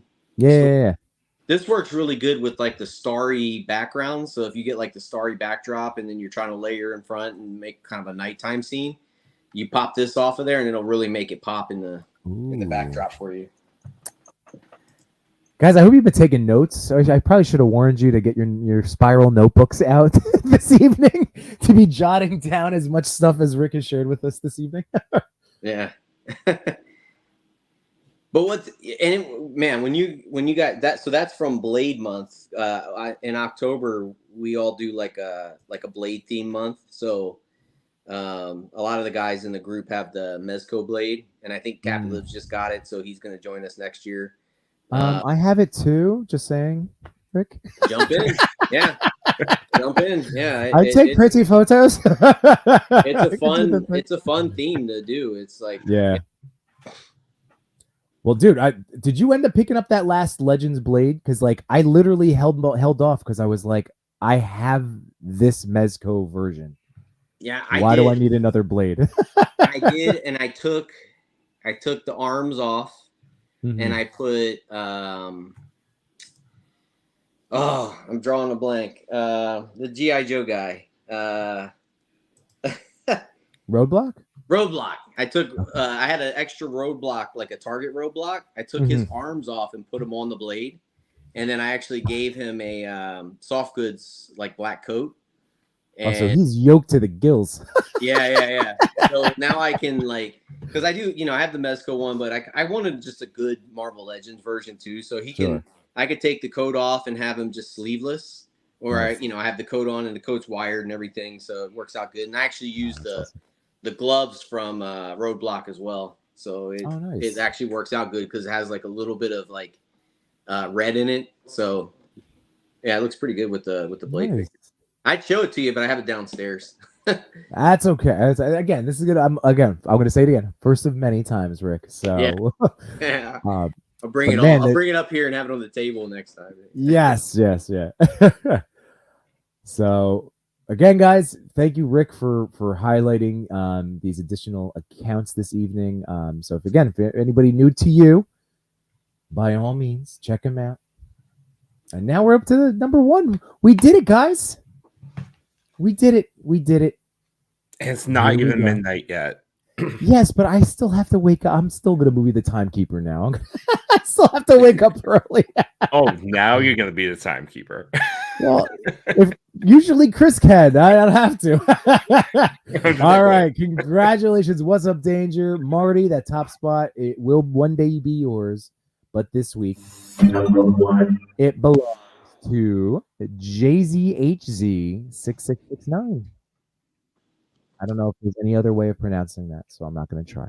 Let me see if I'm following this one too. Now, let's see if there's behind the scenes. This, from what I gathered, I did a little bit of just sleuthing-ish, not sleuthing, and we're just looking at a person's page. So, Rick, we've been having a little bit of AI conversations that come up, each week. Mm-hmm. And the thing that you guys need to know about this account is that's a hot toy.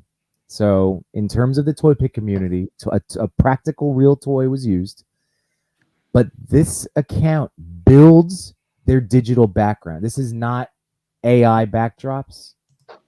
Literally they build it and they show the renders. I was just looking at that. Yeah. So once again, to me, this is so valid because look at the level of this is beyond amazing. Yeah. That's what I'm saying. That's nuts. So cool. It's insane. Now, this is where each week I feel like I already know where I fall on this, and you guys probably can tell, but like one of these days I'm gonna go heel like The Rock on AI, and because that takes away from like something that this person's doing, spending all of this time building in a intricate 3-dimensional space a backdrop to then use for photography. I don't know. It just something can come so easily, it just makes me feel dirty. I don't know. Does that make sense? Like this took effort and time and skill, and it's a very interesting wrinkle on all of the other ways that we've presented toy photography, whether it be practical or through Photoshop or digiramas and all of the different things. Imagine built like it's really cool. I think I'll put it this way, right? Yeah. If you watch the CGI Star Wars TV shows, right? Like Rebels and stuff. It takes those artists probably months or whatever, if not years, to build and render all of that and make it look somewhat, believable or realistic. Obviously, this guy's doing a frame, but I would say this frame that he, in this, like using this as an example, that frame, that looks better to me than some of the stuff that I've seen on those TV shows. Yeah. More realistic, the depth, the detail, the texturing, so it probably took him a ton of time to do this. And to me, like that's valid because it might have taken him almost as much time to render. And I don't know, maybe he's super savvy at it and can do it, pretty quickly. But, what's the difference between taking a couple hours to do that and then a couple hours to build a wall? And, so that's true. I think the hard part now in the world that we live in, it's not gonna go back in time now, that there like something like that now somebody could confuse that for like an AI generated prompt. Yeah, because there has been the occasional things where, and this comes up, and we're just the talking heads, so we like to address it as a community and figure things out together. But I just wanted to make that point that this was not a generated. This was straight up built up digitally, and then with a practical toy. I just blown away. And that kind of sucks for artists, like that the AI stuff has kind of muddied the waters a little bit between what true artists are able to create and then what AI has been able to create, So it's I've seen like comic generated, like AI generated comic book art that is straight up like, oh, and then I see a real person's Instagram comic art account, and I'm like, oh my god, this is just your work, but now that computer did it. That's really messed up, like it's So again, in the battle of Skynet, I'm always gonna fall and support humanity. I'm gonna fall on the side of the humans. So so when the Josh machines Brown, take over, just know Yimbo is an ally. Yeah, that's oh yeah, you tell the robots, tell the algorithm. Josh Brown, you mean what AI has been able to steal? I mean, that's where we get into that whole muddied water, but like I said, like something's got to get figured out. But in the meantime, we can at least enjoy and rest easy that the effort, the level of effort and skill that was put into this picture. And let me just see if we have any answers, guys. My apologies. I should have probably checked that out first, but let's go. And we do. Yes. Okay. So, firstly, the entire backdrop is derived from a scene-setting artwork, and I particularly enjoy its atmospheric feel. Then, after shooting toys for a period of time, I found that I was often limited by the background material, which limited my shooting angle. In the past 2 years, I tried to learn 3D modeling to create the scenes I wanted as the background, which is why I created the entire environment specifically for perspective painting.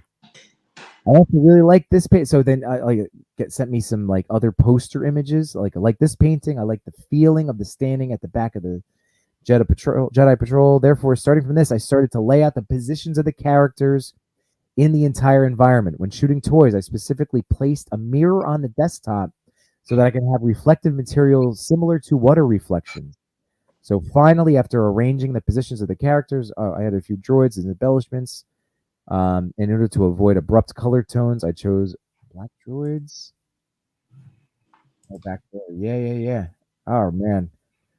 Really cool. I mean, the fact that, again, this is built off of a scene. Like, this is not really going to do it justice, but I was sent like an image that this was based on, so that they took the image, the actual Star Wars art, and then recreated it digitally to get the right angles. I'm blown away that they self-taught. Yeah. I don't understand, but I'm amazed. I just don't understand how you're able to do that. that's incredible. Yeah. Josh Brown said, "I just want artists to be credited. If they figure that out, we can talk." And that's exactly right. I'm always going to want the Sir Trevors of the world to be able to shoot the promotional pictures and box art for Mythic Legions. Like that's who I want. I want Trevor clicking that shutter button. Wade Create, it's number 1, so a lot of people definitely liked it. You did a great job. Yeah, man. Congratulations on number 1. This is a great week. This is a great week of picks. Fantastic week. And are we doing the giveaway? The people in the chat want it. Yeah. Hey, somebody suggest a hashtag. Rick, it's just one of our last little ways. Again, the ToyPic community is actively always trying to help get eyeballs on our work, our artistry, all of that. It's really like an account trying to get out the 30 new accounts, 30 accounts new to you, yada yada. So we try to do our little part, and now we're gonna do a little giveaway. We need a hashtag though. You want to just use the We Are Banksy? Let's just use that. I like it. Rick, We Are Banksy is that toy photography has been compared by Lago Figs, and now I've run with it as underground artwork similar to graffiti in the 80s. Oh, okay. Cool. It's still very niche. You know what I mean? It's still It's starting to be in Lego commercials, but it's still not, like the overwhelming amount of people. It's now starting to become representative of State Farm commercials. That's right. Oh Yeah, that's true. I mean, dude, Jax is our ambassador in terms of like pop culture mainstream. We need support that guy too, man. He's had some great opportunities. Stop motion. Not quite the hashtag, and I need to rewatch last week's episode so I can fully appreciate this. I mean, Rick, you are also an STD, a sexy toy daddy.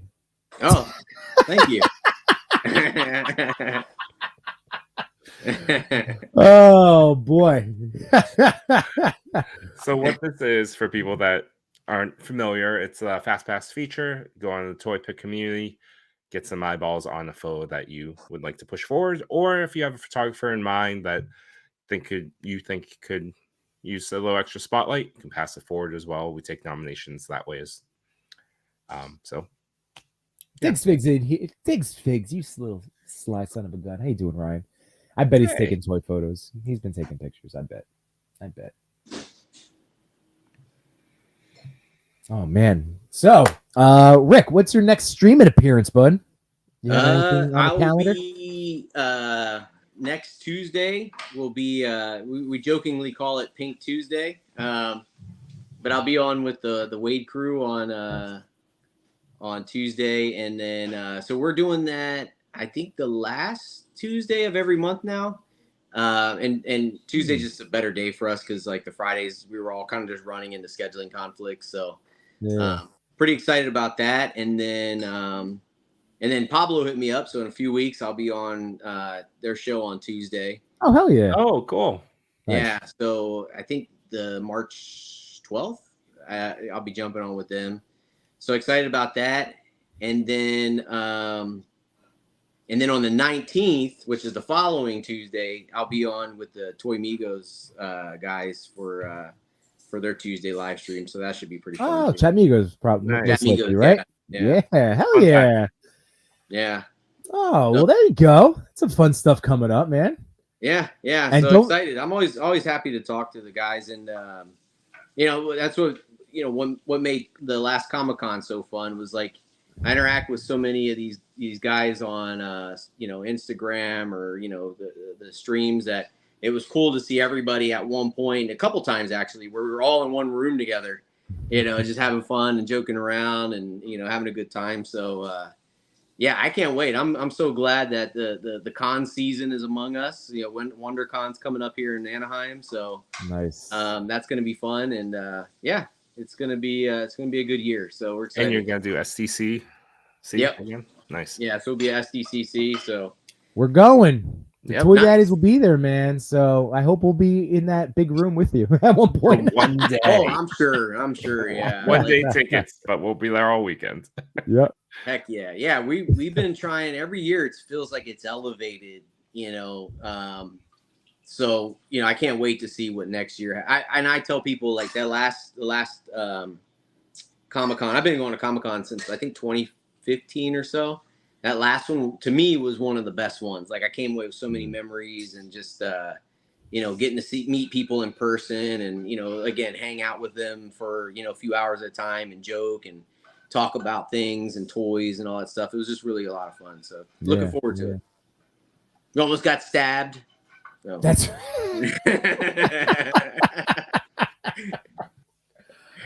oh, good times. That was all. They were very. I mean, like the stories were great. Very nervous. I became Ernie's knight in shining armor. Yep. Well, I'm super psyched to get to actually like hang out with you in person. That's going to be great. That this is all again like each year, of being in the toy community keeps getting better. So I'm super fired up. Mention to Wade when you're talking to him. Like, dude, I'm telling you, if you guys want to organize a photography stream, I volunteer as tribute. I'd be a guy. I'd love to set up some shots because normally I'm doing man behind the desk stuff, and then I can't play with the toys. So, if you guys do that idea, yeah, I think that's a killer idea. Just to have like guests on and then have them kind of set up a shot and take a picture. And then kind of like what we did here, post it and then have him bring it up on the screen, you know, so we could kind of look at it and stuff. So I think it's a cool interactive way to do some toy photography and streaming at the same time. So yeah, definitely. Well, again, this is our thanks for being here with us live this whole time. So again, if you ever want to get in on one of these fast pass, easy ways to get featured up on the ToyPic community, it's just a matter of hanging out with us. So yeah, great odds right now. Chewy, I'm down to just spin it, man, and let's just see where it goes. I'm gonna call it Smachu. Messi! Cool. All right. So as you know, Chewy is the man to reach out. Thank you again, Chewy, for being that guy. So Messi, hit up Chewy. We'll figure this out. Get you another feature up there on the ToyPic community. Do you want your latest one to be the one? Let me know. Oh, there you go. That could save a step. But good. All right. We did it, guys. We did it. And we crossed over midnight. So now. You did it. I always love pushing it. You did it. I know. That's why I'm saying it, Rick, because I know that Chewy's just so happy. I just relish in that moment when it does cross midnight and Yimbo or Chris has to like wake up for their day job like really early. Not me. Chewy, where are you at? Like, I'm a little bit south of Boston. Oh, okay. So you're on the East Coast too, then. So you guys are both 3 hours ahead of me. Yeah. Yes.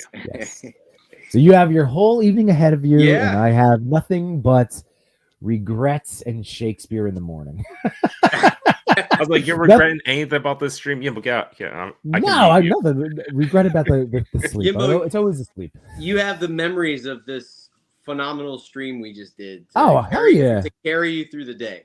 No, that is honestly, like I've said this many times before, like even when I'm like just having as much fun as we always have on our Wednesday nights, like legitimately I can shake past the I'm tired, like get past that grumpy and just get back to hey, I'm me, I'm awake, we're good.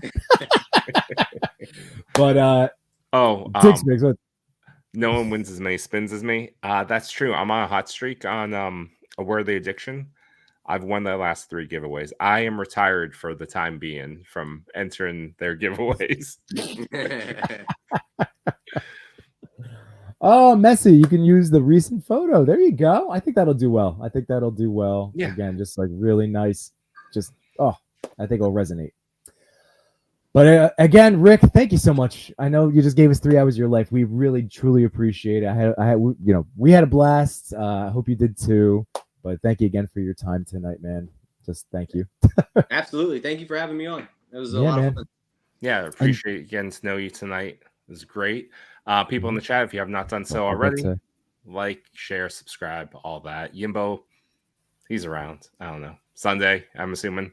Oh, yeah, I'll be streaming Sunday. Yeah. As always. Cool. I know Chris does Toy Talk on Mondays. They're doing some movie. I forget what. And then you'll catch us here next Wednesday. No guests for next Wednesday. Those that may have heard the spoiler before. But we'll pick something up after that. All right. And on that note, what happened? Did you hit the wrong button? Oh. No, who hit the wrong button? All right, Chew, take us out, buddy.